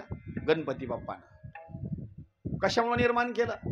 मी जरी भगवान शंकराचा जरी मुलगा असलो, माझे वडील जरी असले आणि युद्धाला जरी असले, तर माझं स्मरण केल्याशिवाय कार्य सिद्ध नाही झालं पाहिजे. का तर पार्वती मातेनं वरदान मागितलं होतं, कुठलं जरी कार्य असेल तर माझ्या मुलाचं स्मरण केल्याशिवाय कार्याला सुरुवात नाही करायची. आणि भगवान शंकराने तर आपलाच मुलगा आहे म्हणून युद्धाला सुरुवात केली. आता युद्ध म्हणजे भांडणच की हो. धनुष्यबाण हातामध्ये घेतला आणि सोडणार, पण समोरचं काही दिसत नाही. आता माझा बोलण्याचा भाग आहे. गाडी चालवायची, गाडीत बसलात, गाडी सुरू केली, गिअर टाकला, क्लच सोडायचा. आता समोरचं काही दिसत ना, तुम्ही गाडी पळवताल? अजिबात नाही. भगवान शंकर 1 आणि 2 दिवसापर्यंत नाही, हजारो वर्ष निघून गेले धनुष्यबाण हातामध्येच, पण सोडीना. विचार केला, धनुष्यबाण सोडायचा तरी कुठं? त्रिपुरासुराचा वध करायचा, त्या नगरांचा वध करायचा, तारकासुराचे 3 मुलं आहेत त्यांचा वध करायचा, पण समोरचं काही दिसतच नाही ना. आता माझा भाग सांगतो तुम्हाला. उदाहरणार्थ मी आता मेकअप केलं, व्यवस्थित केले, कपडे केले, सगळं झालं, ओके झालं. आता आणि मला घराच्या बाहेर पडायचं आहे आणि डोळे बंद केले. आता कुणीकडे जायचं माणसं? अहो काही दिसतच नाही ना. तुम्ही तुमचं रूम घर वगैरे सोडून इथपर्यंत आलात, सगळं मेकअप व्यवस्थित केलं, आता दरवाजा उघडायचा आणि बाहेर जायचं, पण दरवाजाला स्पर्श केला आणि डोळे झाकले. तुम्ही प्रयत्न करायलात, हातानं उचलायलात, पकडी घेतली, पकडीनं उचलायलात, पण डोळाच उचलना. ते डोळे उचलण्याचे भाग सांगतो बरं का. एखाद्या माणसाला झोप लागावी, दुसऱ्या माणसाने येऊन त्याला उठवावं, थोडा डोळा उचलणार, आणखी टाकून देणार, थोडा उचलणार, आणखी टाकून देणार. ज्यांचे डोळे उचलतच नाहीत आणि पाहण्याची दृष्टी राहत नाही, म्हणजे झोपेची अवस्था आहे, ते काहीच करू शकत नाहीत पुढं. आणि एक झोप एक अशी गोष्ट आहे, अन्न लक्षात ठेवा बरं का. अन्न असेल, निद्रा असेल, भीती असेल, मैथुन असेल, ह्या सगळ्या गोष्टी सगळ्या जीवाला सारख्याच वाटून दिलेल्या आहेत. आता कोणत्या कोणत्या गोष्टी? कुठलाही जीव असू द्या, त्याला अन्न खायला लागतं म्हणजे लागतंच, त्याच्यात बदल नाही बरं का. आणि जर त्यानं अन्न जर नाही खाल्लं, त्याचं मानसिक संतुलन बिघडतं. तुम्हाला जर सांगितलं दिवसभर काहीच खायचं नाही आज, तुम्ही राहू शकत नाहीत. आणि अन्न जर पोटामध्ये जर नसलं रे नसलं, हे मानसिक संतुलन बोडतं. माणूस काय करतो माहिती का, असा चिडचिडपणा करतो बरं का. आपला विषय सोडून द्या, ज्याला शुगर झाली का नाही, शुगर झालेल्या माणसाला जर अन्न नसलं का नाही, काही बोलतं बरं का, ते काही बोलतं, आदळापट करणार, घराच्या बाहेर निघून जाणार, परत येणार, छडछडपणा करणार.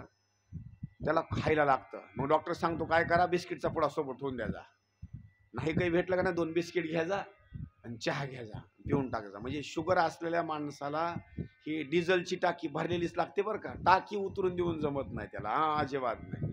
मग काही त्याच्यासोबत असो, ते खावंच त्याला लागतं. आणि जर नाही खाल्लं का नाही, मग कसंही बोलत राहतो. आता अन्न असेल, वस्त्र असेल, भय असेल, निद्रा असेल, या सगळ्या गोष्टी सगळ्या असणाऱ्या योनीकरत्या सारख्या सांगितलेल्या आहेत. काय केलं भगवान शंकरांनी? स्मरण करण्याकरता गणपती बाप्पाची भूमिका सुरुवात केली. स्मरण केल्याच्या नंतर मग मात्र त्यांना दिसण्याकरता दृष्टी सुरुवात झाली आणि त्यांनी त्रिपुरासुर नावाच्या दैत्याचा असणारा वध केला. आता पुढं त्रिपुरासुराचा वध केला आणि कालांतरानं पुढं बृहस्पती असतील, इंद्र असेल, यांनी भगवान शंकराची भेट घेण्याकरता निघाले. पण रस्त्यामध्ये परीक्षा घेण्याकरता भगवान शंकरांनी काय केलं, विशाल रूप धारण केलं, रस्त्यामध्ये थांबले. बृहस्पतीनं त्यांना दंडवत वगैरे केला, पण इंद्राला राग आला. रागाच्या भरामध्ये दंड वगैरे काढणं, शस्त्र काढणं, मारण्याकरता सुरुवात केली. इंद्राचा हात असा वरच धरला भगवान शंकरांनी. राग आला आणि राग आल्याच्या नंतर आता इंद्र त्यांना मारणार भगवान शंकराला, पण भगवान शंकराच्या डोळ्यामध्ये असणारा अग्नी आणि अग्नीच्या स्वरूपामध्ये असणारा तो राग आल्याच्या नंतर बृहस्पतीनं अनेक देवता मंडळींनी सांगितलं, देवा राग त्याग करून टाका. एवढा सांगितलं, मी राग त्याग करतो, पण हा राग नेमका टाकायचा कुठं हे मला सांगा. आता काही गोष्टी सांगतो बरं का. गळ्यामधलं सोनं टाकून देता येईल, राग टाकून देता येईल का आपल्याला? ते काय किलो 2 किलो आहे म्हणून असं काढायचं आणि टाकून द्यायचं असं काय आहे का? राग टाकून देता येत नाही. पण भगवान शंकरांनी सांगितलं, कडे मी राग टाकून देतो, मला राग आलेला आहे, पण स्थान सांगा. मग त्यावेळेला सांगितलं, हे राग टाकत असताना अग्नीच्या समान आहे, दुसरीकडे कुठं टाकून देऊ नका. काय करा, हा राग समुद्रामध्ये टाकून द्या. दिला समुद्रामध्ये टाकून, पण समुद्राला तो राग सहन झाला नाही. समुद्रामधले मासे वगैरे मारण्याकरता सुरुवात झाली. एवढा राग जबरदस्त. आता समुद्रामध्ये पाणी किती आहे सांगता येईल कुणाला? अजिबात सांगता येईल. एवढं जरी पाणी होतं ना, ते पाणी गरम झालं, एवढा राग देवाचा. मासे सुद्धा उष्णता असे पाण्याच्या बाहेर उड्या टाकू लागले नुसते, अशी इतकी उष्णता सहन होईना. हिटरचं पाणी असेल, गॅसवर ठेवलेलं पाणी असेल, एक बोट घालावं लागतं बरं का. असा कोपरापर्यंत हात घालायचा मध्ये बघण्याकरता अजिबात नाही, थोडासा भाग पाहायचा असतो बरं का. हां, आणि काही गोष्टीचं लक्ष ठेवा बरं का. मध्ये अग्नी आहे का नाही आहे दुसऱ्या गोष्टीने तपासायची असते. मध्ये बोट किंवा हात घालाय बघायचा नसतो. आता आपल्या घरामध्ये लाईट आहे आणि बोर्डामध्ये पिन आहे. मग लाईट आलेली आहे का नाही आहे हे पाहण्याकरता काय करायचं माहिती आहे का? आपली करंगळी घ्यायची आणि करंगळी घेऊन काय करायचं, लाईट आली का नाही पाहण्याकरता काय करायचं, त्या पिनमध्ये टाकायची करंगळी. मग आपल्याला कळेल लाईट आली का नाही आली. अशी चेक करजावर का लाईट आली का नाही. अशी चेक करतात का लाईट? नाही. काय करावं लागतं, लाईट आली का नाही, एक तर बोर्डामध्ये एखादा असणार डेंजर असेल, लाल लाईट असेल तो बघायचा, तो बटन बसवायचा. नसेल एखादं बटन दाबून बघायचं बल्ब लागतो का नाही. हा भाग. इतकी उष्णता समुद्रामध्ये तो राग टाकल्याच्या नंतर समुद्रानं सहन न झाल्यामुळे असा कडीला आणला आणि कडीला आणल्याच्या नंतर तो राग कडेला आल्याच्या नंतर त्या रागापासून एका लेकराची उत्पत्ती झाली आणि त्यानं असं रडण्याकरता सुरुवात केलं का नाही, क्याहा क्याहा क्याहा. आणि लेकराचं एक रडणं असं असतं का नाही, इतकं कर्कश असतं ना महाराज.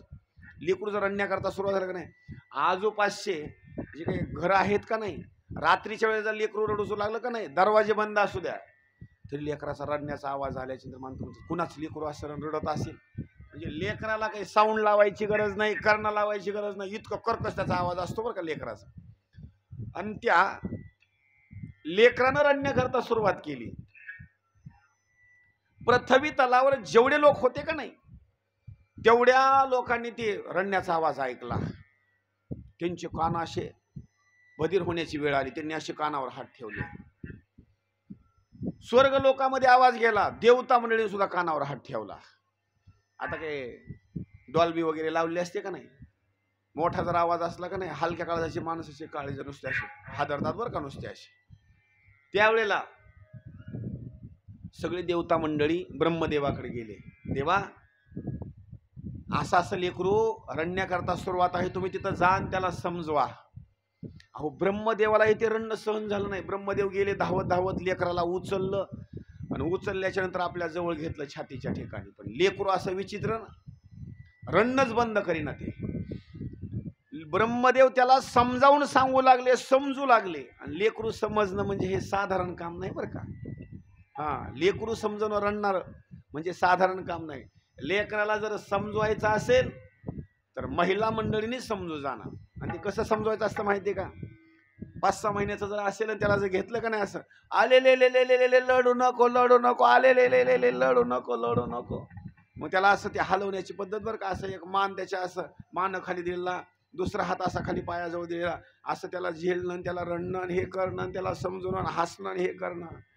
कारण हे असा हात घेणं, त्याला असं वर घेणं, हे असं हलवणं ही एक कलाच आहे बरं का. आणि माणसाच्या हातामध्ये द्या बरं तुम्ही ते, त्याला एक तर घेताच येत नाही अगोदर. त्याला एक काम करावं लागतं, तुम्ही मांडी घालून खाली बसा. त्याला घेता येत नाही बरं का, पाळण्यातून सुद्धा उचलता येत नाही. ते मानाच्या खाली कसा हात देणं, कसं त्याला उचलणं, ते नाजूक असतं ना. आणि माणसाच्या मांडीवर द्यावं लागतं. माणसाला घेता येत नाही लेकरू बरोबर. आणि त्याला जर समजवायचा प्रयत्न करायला माणसाला सांगितलं असं समजवा, अहो असा हात हालत का वा, ती निष्ठून खाली जाईल, पटून पडलं ह्याचा पत्ताही लागणार नाही. ते अजिबात नाही. ते रडवण्याची असणारी भूमिका, त्याला समजवण्याची भूमिका. त्यावेळेला ब्रह्मदेव त्याला समजवण्याकरता कोण, ब्रह्मदेव. तरी लेकरू गप्प बसणार ते. आणि ब्रह्मदेव समजवत होते तरी लेकरू समजेना. रडत रडत त्यानं काय केलं, रागाच्या भरामध्ये ब्रह्मदेवाची दाढीच पकडली, अशी दाढी सोडली नाही. काही गोष्टी लक्षात ठेवा, लहान लेकरानं जर एखाद्या गालाला असं धरलं का नाही, गालाला कसलाही माणूस असू द्या, हा लेकरू सोडणार नाही. त्याच्या डोळ्याला पाणी उजिस्तो तो सोडणार नाही.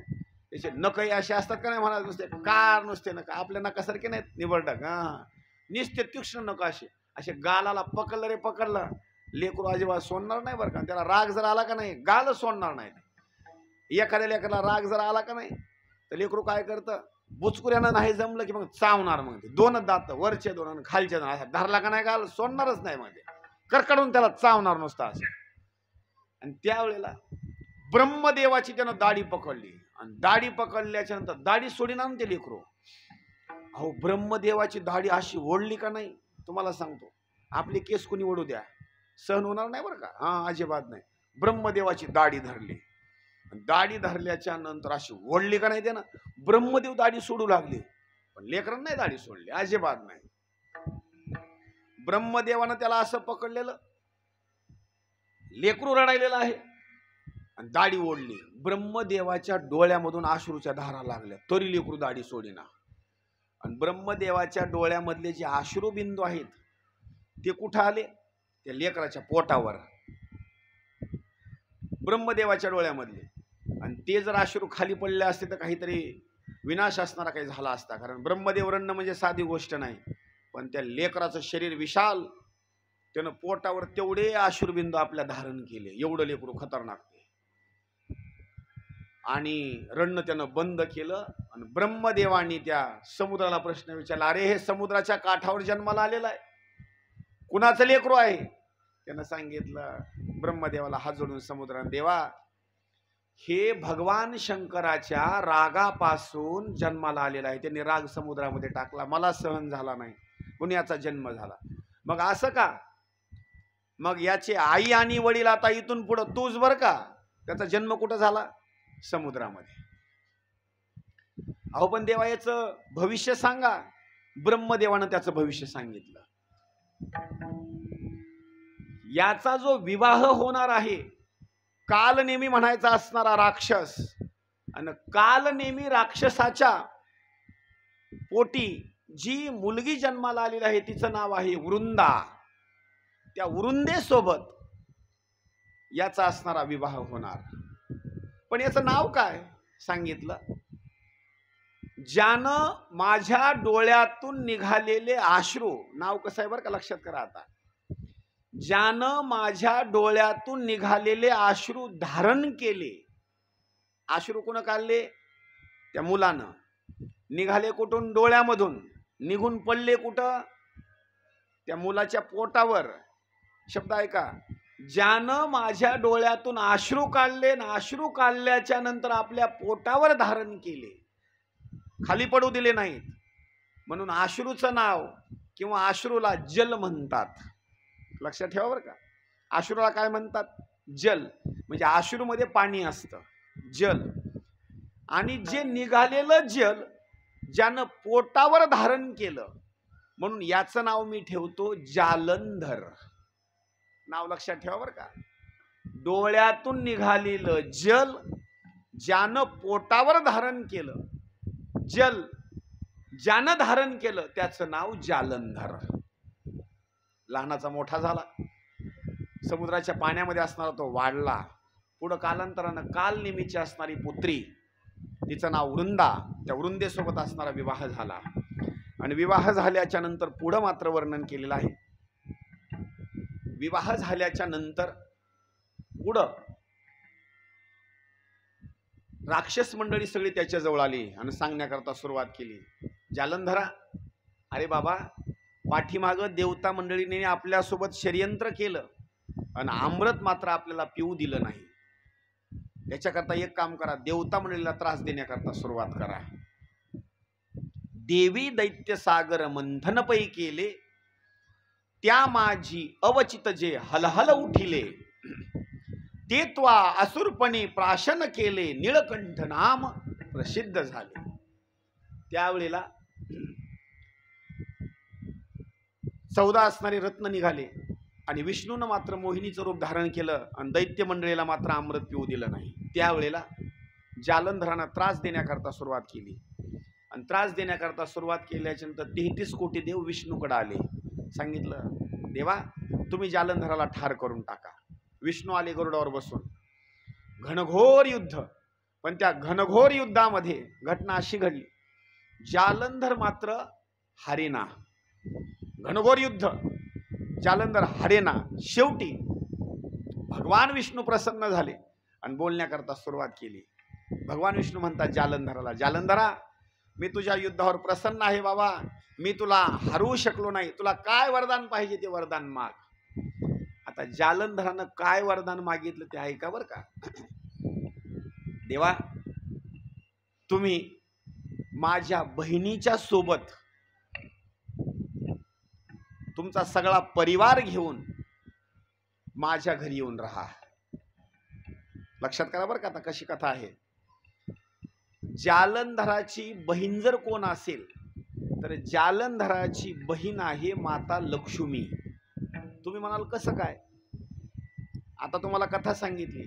जालंधराचा जन्म कुठं झाला? कुठं? कळंबोलीला का? जालंधराचा जन्म कुठं झाला? अहो एवढी कथा सांगितली ना मी. जालंधराचा जन्म झाला समुद्रामध्ये. आता दुसरा प्रश्न विचारतो, उत्तर द्या. लक्ष्मीचा जन्म कुठं झाला?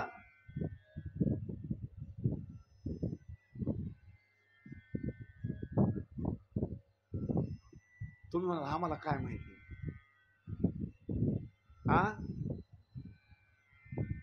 नाही, आमचं बरोबर आहे, पण लक्ष्मीचा जन्म कुठं झाला? हा, लक्ष्मीचा जन्म 14 जे रत्न निघालेले आहेत का नाही, त्या 14 रत्नापैकी एक लक्ष्मी आहे बरं का. म्हणजे लक्ष्मीचा जन्म झाला समुद्रामध्ये, जालंधराचा जन्म झाला समुद्रामध्ये. लक्ष्मीचे वडील कोण? समुद्र. लक्ष्मीची आई कोण? समुद्र. जालंधराची आई कोण? समुद्र. जालंधराचे वडील कोण? समुद्र. आता पुढे विचारतो प्रश्न. विष्णूचा किंवा भगवान विष्णूचे सासरे कोण?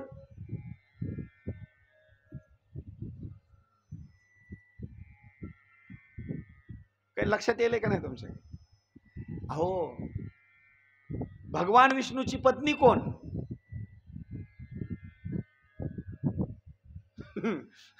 भगवान विष्णूची पत्नी माता लक्ष्मी. आणि लक्ष्मीचे वडील समुद्र. म्हणजे भगवान विष्णूचे सासरे कोण? कोण? सासरे हो, बर. आणि भगवान विष्णूचे मेहुणे कोण? मेहुणा कळतो का नाही? आपल्या पत्नीचा असणारा भाऊ, त्याचं नाव मेहुणा. मग त्यांचा मेहुणा कोण? जालंधर. जालंधरानं सांगितलं तुम्ही येऊन राहायचं असेल तर कुठं? सासरवाडीमध्ये. आणि आज सगळ्यात जास्त जवाई जर आनंदात कुठं राहत असतील तर सासरवाडीमध्ये. आणि काय वर्णन करावं. माझ्या गुरुजींची सासरवाडी बरं का, नरवटवाडी. कुठं? नरवटवाडी. तालुका सांगायचा म्हटलं तर रेणापूर, जिल्हा लातूर, पानगावच्या जवळ असणारी नरवटवाडी. आणि काय प्रेम यांच्यावर तुम्हाला सांगतो बरं का. सासूचं, सासऱ्याचं अतिप्रेम, अतिप्रेम. मेहुण्याचं सुद्धा प्रेम. आणि मेहुण्याच्या पत्न्या सुद्धा बरं का. आता काय वर्णन करावं. ह्यांच्या शब्दाच्या बाहेर एक सुद्धा नाही. तर मग लगे हे भांडणच करतात. मग अजिबात मी येणार नाही, कुठल्याच कामाला येणार नाही, अजिबात नाही, कुठलंही कार्य असो येणार नाही. यांचा स्वभाव म्हणजे असा आहे, नुसता रागीट स्वभाव. आता शांत झाली बरं का यात. हा, यांचा राग म्हणजे नुसता नाकावरच. आणि भगवान विष्णू आपल्या मेहुण्याच्या सांगण्यावरून येऊन कुठं राहिले माहिती का? सासरवाडीमध्ये. भगवान विष्णूची सासरवाडी जर कुठली सांगायची म्हटलं तर भगवान विष्णूची सासरवाडी म्हणजे समुद्र. आणि क्षीरसागरामध्ये आज भगवान विष्णू आणि माता लक्ष्मी जे राहतात का नाही, कुठं? आपल्या फोटोवर बघा तुम्ही घरी गेल्याच्या नंतर, सगळं पाणी आहे, सागर आहे, आणि त्या सागराच्या मध्ये भगवान विष्णू राहतात. तिथं राहिले. आता पाठवलं होतं मारण्याकरता, पण हेच जाऊन सासरवाडीमध्ये राहिले. देवता मंडळींना पुन्हा संकट पडलं. भगवान विष्णूकडे गेले. भगवान विष्णूकडे गेल्याच्या नंतर मग मात्र सांगितलं की भगवान शंकरांना निरोप दिला की भगवान विष्णू समुद्राच्या ठिकाणी जाऊन राहिले. देवा आता तुम्ही संरक्षण करा. भगवान शंकरांनी सांगितलं की जालंधराला मी मारू शकत नाही. का मारू शकत नाही? त्याचे कारण आहे. जालंधर जर कुठून जन्माला आला असेल तर माझ्या डोळ्यापासून, आणि अपराध केल्याशिवाय उगाच कुणाला कसं काय मारावं. तोपर्यंत नारदजीनं सांगितलं त्याला मी अपराध करण्याकरता सांगतो, काळजी करू नका. त्यावेळेला नारदजी गेले, जालंधराची भेट घेतली. आणि जालंधराची भेट घेतल्याच्या नंतर नारदजीनं त्याचे कान भरवण्याकरता सुरुवात केली. जालंधरा, एवढं मी फिरून आलो बरं का, पण एवढ्या त्रिभुवनामध्ये सगळ्यात जास्त जर ऐश्वर्य कोणाकडे असेल तर जालंधरा तुझ्याकडं. पण ही गोष्ट ऐक बरं का बाबा, लक्ष द्या आता. जालंधरा बाबा, एवढ्या त्रिभुवनामध्ये फिरलो, सगळ्यात जास्त संपत्ती ऐश्वर्य सगळं तुझ्याकडे बरं का, पण एका गोष्टीची कमतरता आहे. जालंधर म्हटला कुठली गोष्ट? कसं आहे म्हटला, सगळं ऐश्वर्य आहे पण तुझ्या घरामध्ये एका गोष्टीची कमतरता. म्हणजे कुठली? सगळ्या रत्नामध्ये जर श्रेष्ठ रत्न कोणतं असेल तर स्त्री रत्न. आणि बाबा ते आताच्या कालावधीमध्ये स्त्री रत्न कैलास पर्वतावर आहे. कोणतं? पार्वती. आणि हे स्त्री रत्न आहे. तुझ्याजवळ कमतरता याची, आणि ती पार्वती पत्नीच्या स्वरूपामध्ये तुला शोभते. आता असं त्या जालंधरानं विचार करायला पाहिजे, पण अजिबात नाही. सांगितलं काही हरकत नाही, तुम्ही सांगता ना, त्या स्त्री रत्नाला सुद्धा मी इथं आणील. दूध पाठवले, दूध गेला आणि भगवान शंकरला सांगितलं. भगवान शंकरला राग आला की जालंधर माझ्या पत्नीला पत्नी बनवण्याचा प्रयत्न करतो का? भगवान शंकरांनी त्रिशूळ उचलला, त्याच्या पाठीमागे धावले. जालंधर सैनिक घेऊन आले. घनघोर युद्ध असणार भगवान शंकराच्या सोबत. भगवान शंकराच्या सोबत असणार ते युद्ध. जालंधर मात्र हरेना बर का. जालंधर का हरत नव्हता त्याचं कारण आहे का? जालंधराजवळ जी शक्ती होती त्याच्या पत्नीची शक्ती होती. म्हणजे कसं माहिती का, त्याची जी पत्नी आहे वृंदा ही पतिव्रता होती, आणि पतिव्रता असल्यामुळं जालंधर मरत नव्हता. आता तिचं सतीत्व भंग करण्याकरता भगवान विष्णू त्या नगरीला गेले जालंधराच्या. रात्रीचा वेळ आणि त्या नगरीला असणारं मोहून टाकलं. त्या जालंधराच्या पत्नीला स्वप्न पाळलं रात्रीच्या वेळेला. स्वप्नामध्ये पती मरण पावलेला आहे आणि रेड्यावर बसून किंवा दक्षिण दिशेला त्याला घेऊन जात आहेत मारहाण करत. पत्नीला स्वप्न पडल्याच्या नंतर जागृत अवस्थेमध्ये आली, रडण्याकरता सुरुवात केली.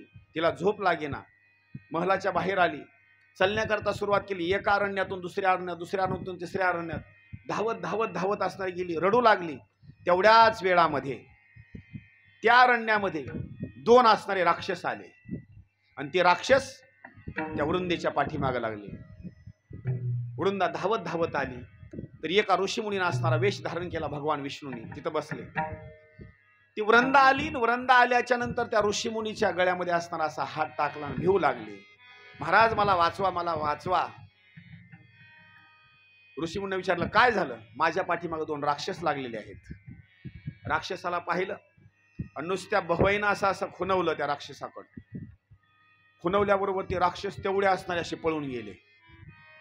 तिला आनंद वाटला. राक्षसाला भिवून म्हणजे मी इथपर्यंत आले होते, पण या ऋषीमुनीमध्ये एवढी ताकद की नुसते असे भोये दाखवल्याबरोबर ते पळून गेले.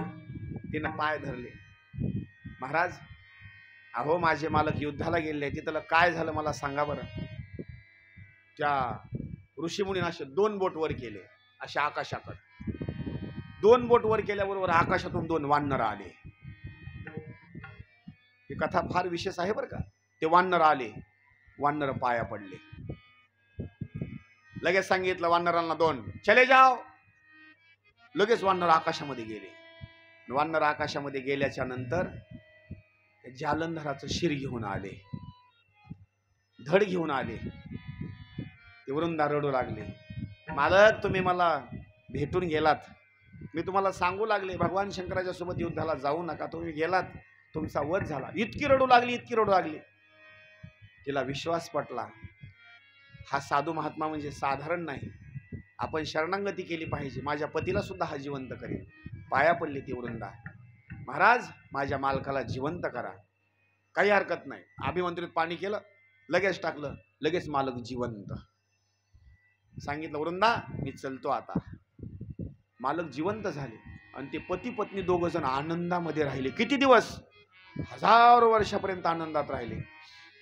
पण 1000 वर्षाचा कालावधी निघून गेल्याच्या नंतर एक दिवस तिला शंका निर्माण झाली. मी माझ्या मालकाला कारल्याची भाजी केल्याच्या नंतर कडू लागत होती आणि ह्यांना कारल्याची भाजी आवडत नव्हती, पण आता हे तर दोन्ही दोन्ही हाताने खायलेत. बर, दुसरी गोष्ट, मी मालकाची सेवा करत असताना कधी हे चिडचिडपणा करत नव्हते, काही नव्हते, पण हे रागातच येलेत. नेमकं काय कारण काय असेल? 1000 वर्ष झाल्याच्या नंतर बरं का तिला शंका निर्माण येण्याकरता सुरुवात झाली. जेवण करताना, चालताना, फिरताना, भाषण करताना शंका निर्माण येऊ लागली. काही गोष्टी सांगतो बरं का, तुम्ही कितीही तुमचं झाकण्याचा प्रयत्न करा काही गोष्टी, पण ते उघड्या पडतात. हा, किती झाकून ठेवण्याचा प्रयत्न करा, पण काही गोष्टी उघड्या पडतात. याच्याकरता एक दृष्टांत सांगतो बरं का. आपण कोणत्या जातीचे आहेत, कसे आहेत, हे सगळं उघडं पडतं बरं का. किती झाकून ठेवण्याचा प्रयत्न करा. एक दृष्टांत सांगतो. ब्राह्मण मंडळीची पंगत बसली, आणि ब्राह्मण मंडळीची पंगत बसल्याच्या नंतर एक कुंभाराचा असणार पोरग आलं जेवण्याकरता.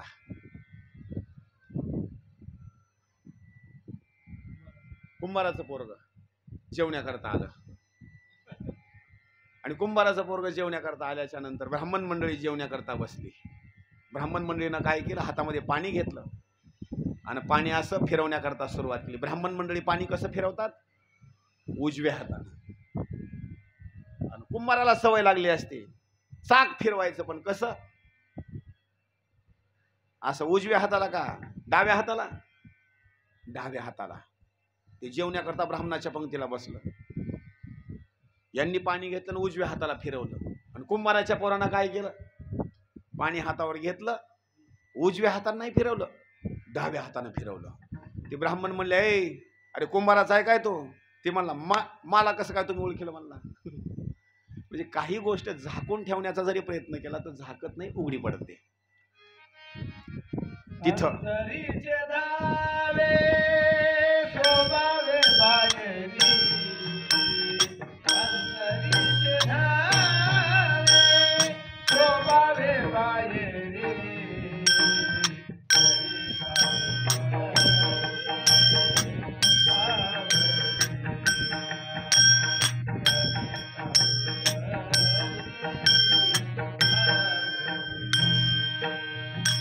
अंतरीचे धावे स्वभावे बाहेरी, अंतरीचे धावे स्वभावे बाहेरी, धरिताही परी आवरेना, धरिता हे परी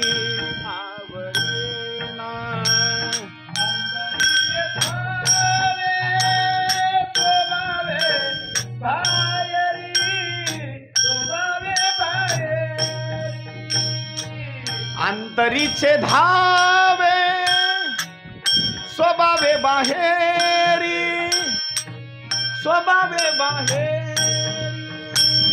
अंतरीचे धावे स्वभावे बाहेरी,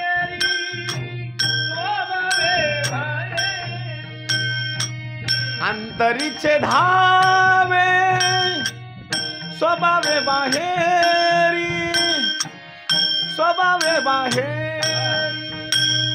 अंतरीचे धावे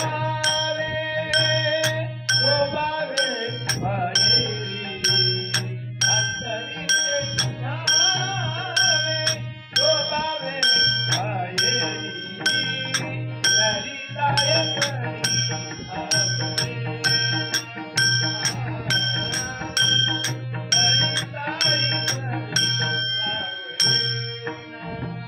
अंतरीचे धावे स्वभावे बाहेरी, अंतरीचे धावे स्वभावे बाहेरी,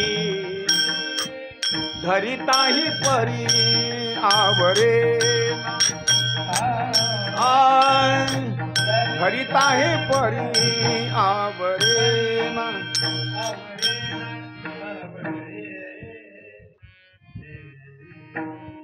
रमापति महादेव की जय, पवन पुत्र हनुमान की जय, बोलो रे भाई सब संतन की जय। त्या वृंदेनं भगवान विष्णूला ओळखलं बरं का. बोलण्याकरता सुरुवात केली. कोण तुम्ही? तुम्ही माझे मालक नाही. आज हजारो वर्षापर्यंत तुम्ही माझ्या सोबत राहिलात ना, मी तुम्हाला ओळखलं, तुम्ही मालक नाही. मूळ स्वरूपात या, नाही तर तुम्हाला मी शाप देऊन टाकेन. भगवान विष्णू मूळ स्वरूपात आले आणि मूळ स्वरूपामध्ये आल्याच्या नंतर मग काय केलं? भगवान शंकराने हात जोडले. वृंदा, माझं नाव विष्णू बरं का. अहो पण देवा, मी पतिव्रता, आणि पतिव्रता असणारं माझं व्रत तुम्ही भंग केलं. मी तुम्हाला शाप देते. आणि तिने शाप दिला बरं का. जे सुरुवातीला 2 राक्षस मला भीती दाखवण्याकरता आले होते ना, ते 2 राक्षस पुढल्या जन्मामध्ये एक मारीच होईल आणि एक रावण होईल. सीतेला अपहरण करण्याकरता किती जण राक्षस आलते? 2. हेच राक्षस पुढल्या जन्मामध्ये मारीच आणि रावण झाले. पुढे वर्णन केलं. आणि जो तुमचा शिष्य बनला होता का नाही, शिष्य, तो शेष आहे. पुढल्या जन्मामध्ये हाच शेष पुढल्या जन्मामध्ये तुमचा भाऊ लक्ष्मण बनेल. आणि त्याला सुद्धा माझ्या पती आणि माझ्यामध्ये वियोग त्यानं केला. त्याचा सुद्धा आणि त्याच्या पत्नीचा वियोग होईल. उर्मिला होती, पण उर्मिलाचा त्याग करून लक्ष्मणाला अरण्यात जावं लागलं. एवढंच नाही, आमच्या दोघांचा वियोग तुम्ही केला ना, आमच्या दोघांचा तुम्ही वियोग केला. लक्षात ठेवा, तुमचा आणि तुमच्या पत्नीचा सुद्धा वियोग होईल. एवढंच नाही, जे वानर होते का नाही, वानर इथं आले आणि शिरकमलानी माझ्या पतीचं धड घेऊन आले. ते वानर सुद्धा तुम्हाला सहकार्य केलं. यांना सुद्धा चहा मिळणार नाही, बिस्किट नाही, अन्न पाणी नाही, काही नाही. त्यांना सुद्धा नुसते अरण्यामध्ये भटकत फिरावं लागेल. सीतामातेचा शोध करण्याकरता कोण होते? वानरच होते ना. त्यांना सुद्धा चहा नाही, बिस्किट नाही, पाणी नाही, चारा नाही, काही नाही, अजिबात भेटलं नाही. कोणाचा शाप? वृंदेचा शाप. एवढंच नाही, सांगितलं देवा, आता हे शरीर मी शिल्लक ठेवणार नाही. हे शरीर मी माता पार्वतीला समर्पित करून टाकणार. तिनं शरीर माता पार्वतीला समर्पित केलं आणि स्वतःचा देह सोडून दिला. त्या वृंदेच्या शरीराची असणारी राख, लक्षात ठेवा बरं का, वृंदेच्या शरीराची असणारी राख भगवान विष्णूनं आपल्या शरीराला लावली. इतकी पतिव्रता ती महान होती. आणि तिचा जो प्रेमाची जी भूमिका होती, भगवान विष्णू विसरू शकले नाही. पुढं पतिव्रता पद नष्ट झाल्याच्या नंतर इकडं भगवान शंकराचं जालंधराच्या सोबत युद्ध होतं. आणि त्या युद्धामध्ये मग मात्र त्या युद्धामध्ये घटना अशी घडली की जालंधराचा असणारा अंत झाला. पुढं काही कथा सांगितलेल्या आहेत. शंखचूड असेल, तुळशी असेल, यांचा विवाहाचा भाग असेल. आणि पुढं 12 ज्योतिर्लिंगाची सुद्धा कथा येते बरं का. त्याच्यापैकी आपल्या जवळचं असणारं ज्योतिर्लिंग जर सांगायचं म्हटलं तर भीमाशंकर, असे 12 ज्योतिर्लिंगाच्या कथा आहेत. पुढं एक कथेचा असणारा भाग आहे की जी भगवान गजासुराचा असणारा एक भाग सांगितलेला आहे. आणि हा गजासूर म्हणजे महिषासूर नावाचा असणारा दैत्य, आणि त्याच्या पोटी जो जन्माला आलेला आहे तो गजासूर. त्यानं भगवान शंकराच्या सोबत युद्ध खेळलं. भगवान शंकरांनी काय केलं? त्रिशूळ घेतला आणि त्रिशूळ घेऊन त्याच्या पोटामध्ये टाकला. पोटामध्ये टाकल्याच्या नंतर जशी माणूस छत्रीवर धरतो का नाही, तशी छत्री अशी वर धरली. त्रिशूळावर त्याला उभा केला असं पोटामध्ये टाकून. त्या गजासुरानं भगवान शंकराची स्तुती केली. देवा, अंतच्या वेळेला माझा जे वध झाला ते तुमच्या हातानं झाला. अहो, काय मी पावन आहे, तुम्ही माझा वध केला. भगवान शंकर त्याच्या स्तुतीवर प्रसन्न झाले आणि सांगू लागले, काय पाहिजे तुला वरदान? देवा काही नाही, तुमच्या त्रिशूळानं माझ्या पोटाच्या ठिकाणी छेद केला बरं का. आता हे जे माझं कातड आहे का नाही, हे कातड कालांतरानं नष्ट होऊ नये, कालांतरानं मळू नये, कालांतरानं झिजून जाऊ नये. आणि माझी एक विनंती आहे, तुम्ही अंगावर सफारी ड्रेस घालू नका, धोतर घालू नका, दुसरं कुठलं वस्त्र परिधान करू नका. तुम्हाला जर वस्त्र परिधान करायचं असेल तर माझ्या शरीराचं कातड आहे का नाही, ते कातड तुम्ही अंगावर परिधान करा. गज चर्म व्याघ्रांबर आणि कंठी शोभे वासुकी हार. भगवान शंकरांनी आपल्या अंगावर जे गजचर्म घातलेलं आहे का नाही, ते गजचर्म म्हणजे हत्तीला सुद्धा काय म्हणतात, गज. पण इथं गजासूर नावाचा भाग आहे, त्या गजासुराच्या अंगावरचं कातड भगवान शंकरांनी आपल्या अंगावर परिधान केलं. आज एवढे कालावधी होऊन गेले, एवढे युग होऊन गेले, पण ते कातड कधी जीर्ण झालं नाही, किंवा कातड कधी मळालेलं नाही, किंवा ते कधी फाटलेलं कातड नाही. अशा स्वरूपामध्ये भगवान शंकरांनी गजासुराचं आपल्या अंगावर वस्त्र असणारं परिधान केलं. पुढं काशी विश्वेश्वराचा असणारा महिमा सांगितलेला आहे. त्रिशूळावरी काशीपुरी, त्या काशीचा महिमा सांगितलेला आहे. काशी कधी सुद्धा संपणारी नगरी नाही बरं का. काशी कधी संपत नाही. दुसरी नगर संपून जातील, पण काशी कधी संपणार नाही. का? प्रलय होण्याची वेळ जर आली तर भगवान शंकर काय करतात, त्या काशीला आपल्या त्रिशूळावर धारण करतात. त्रिशूळावरी काशीपुरी. आणि पंढरपुराचा सुद्धा नाश नाही. जर प्रलय होण्याची वेळ आली तर माझे भगवान विष्णू पंढरपुराला सुदर्शन चक्रावर धारण करतात. पंढरपुराला तो सुदर्शन चक्रावर, काशीला त्रिशूळावर. म्हणून अशा स्वरूपामध्ये आपण 7 दिवसापर्यंत इथं कथा श्रवण केली. माझ्या कथेला मृदंगाचार्याच्या स्वरूपामध्ये ज्यांनी साथ दिली, हरिभक्तीपरायण बालकीर्तनकार तथा मृदंगाचार्य आदेशजी महाराज कुंभार, राहणार सालसे, तालुका करमाळा, जिल्हा सोलापूर, यांनी सुंदर असणारी साथ दिली. माझ्या कथेला पेटीचे साथ, गायनाचे साथ गुरुवर्य भरतजी महाराज लहाने गुरुजी यांनी 7 दिवसापर्यंत पेटीची असणारी साथ दिली. माझ्या कथेला तुम्ही सगळ्या जणांनी कथा ऐकण्याकरता आलात, त्यांना सुद्धा सगळ्या जणांना धन्यवाद. सुंदर साऊंड सिस्टीम, त्यांना सुद्धा असणार धन्यवाद. आणि या माऊली महावैष्णव या सगळ्या भाविक भक्तांनी तर अखंड हरिनाम सप्ताह सुरुवात केला. आजचं या वर्षीचं वर्ष म्हणजे 24वे वर्ष आहे, दुसरं तप. आणि या सगळ्या भाविक भक्तांनी मला इथं शिवमहापुराणाची संधी दिली. खरं सांगू, हे शिवमहापुराण मी याच्याकरता सांगतो, मला नवीन नवीन काही सांगण्याकरता भाग आवडतो बरं का. आणि प्रत्येक देवताविषयी प्रीती निर्माण होते. भागवत सांगण्याकरता सुरुवात झाली की कृष्णावर प्रीती जडते. जर रामायण सांगण्याकरता सुरुवात झाली तर रामावर प्रीती जडते. शिवमहापुराण सांगण्याकरता सुरुवात झाली तर भगवान शंकरावर प्रीती जडते. मग तुम्ही म्हणाला आम्ही कृष्णावर प्रीती करावी, रामावर करावी का भगवान शंकरावर करावी? पण लक्षात ठेवा,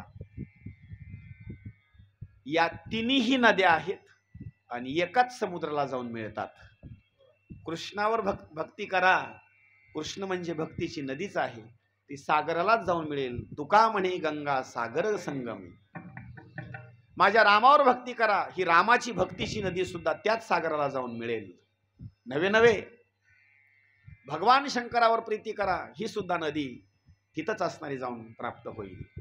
म्हणून तुम्ही मला इथं संधी दिली आणि इथं येण्याचा असणारा जो योग आहे, गुरुवर्य भरतजी महाराज लहाने गुरुजी यांच्यामुळं आज तुमच्या सगळ्या जणांचा भेटीचा असणारा योग आहे. इथून पुढं तुम्ही अखंड हरिनाम सप्ताहाचं नियोजन करण्याकरता बसलात रे बसलात. आणि जर तुम्हाला असं वाटलं की चला रामायण ऐकलं, भागवत ऐकलं, आता शिवमहापुराणाची कथा ऐकली, पुढं जर तुम्हाला असं वाटलं चला भक्त विजय ग्रंथ ऐकू, महाभारत ऐकू, गणेश पुराण ऐकू, देवी भागवत महापुराण कथा ऐकू.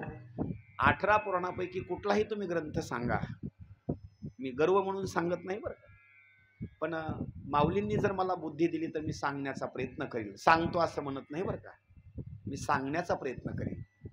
कारण आळंदी निवासी माऊली म्हणजे आमची ज्ञानदेव माता आणि ज्ञानदेव पिता. तोडील भवव्यथा ज्ञानदेव. म्हणून इथून पुढे ज्या ज्या वेळेला तुम्ही मला कथेचा भाग सांगताल त्या त्यावेळेला मी येईल आणि कथा सांगण्याचा असणारा प्रयत्न करेल. म्हणून आजची असणारी जी कथा आहे किंवा ही सप्तम दिवसाची कथा आहे, सगळा ग्रंथ इथं सांगता झाला असा गृहीत धरा. का ग्रंथ संपत नाही बरं का, आपण संपून जाल इतका विशाल ग्रंथ आहे. आपलं आयुष्यच आहे की 100 वर्षाचं. 50 वर्ष झोपेत जाणार, 50 वर्षे उरले, 12 वर्ष खेळण्यात गेले, 12 वर्ष तरुणपणात गेले आणि पुन्हा उरलेले म्हातारपणामध्ये बेंडके टाकण्यात आणि खोकलण्यातच गेले. काय याच्यामध्ये आपलं श्रवण होऊ शकेल? अजिबात नाही. म्हणून फक्त मी प्रयत्न केला ग्रंथ सांगण्याचा. थोडक्या वेगामध्ये असणारी कथाभाग या ठिकाणी सांगितले. की चुकून शब्द एखादा गेला असेल तर नातरी बावलं का बोबडा बोले, का वाकुडावी चुका पावली ते चोज करोनी माऊली रिझे जेवे. आता या ठिकाणी ग्रंथाची पूजा होणार आहे आणि मी मटालीताईला विनंती करतो की मटालीताई असतील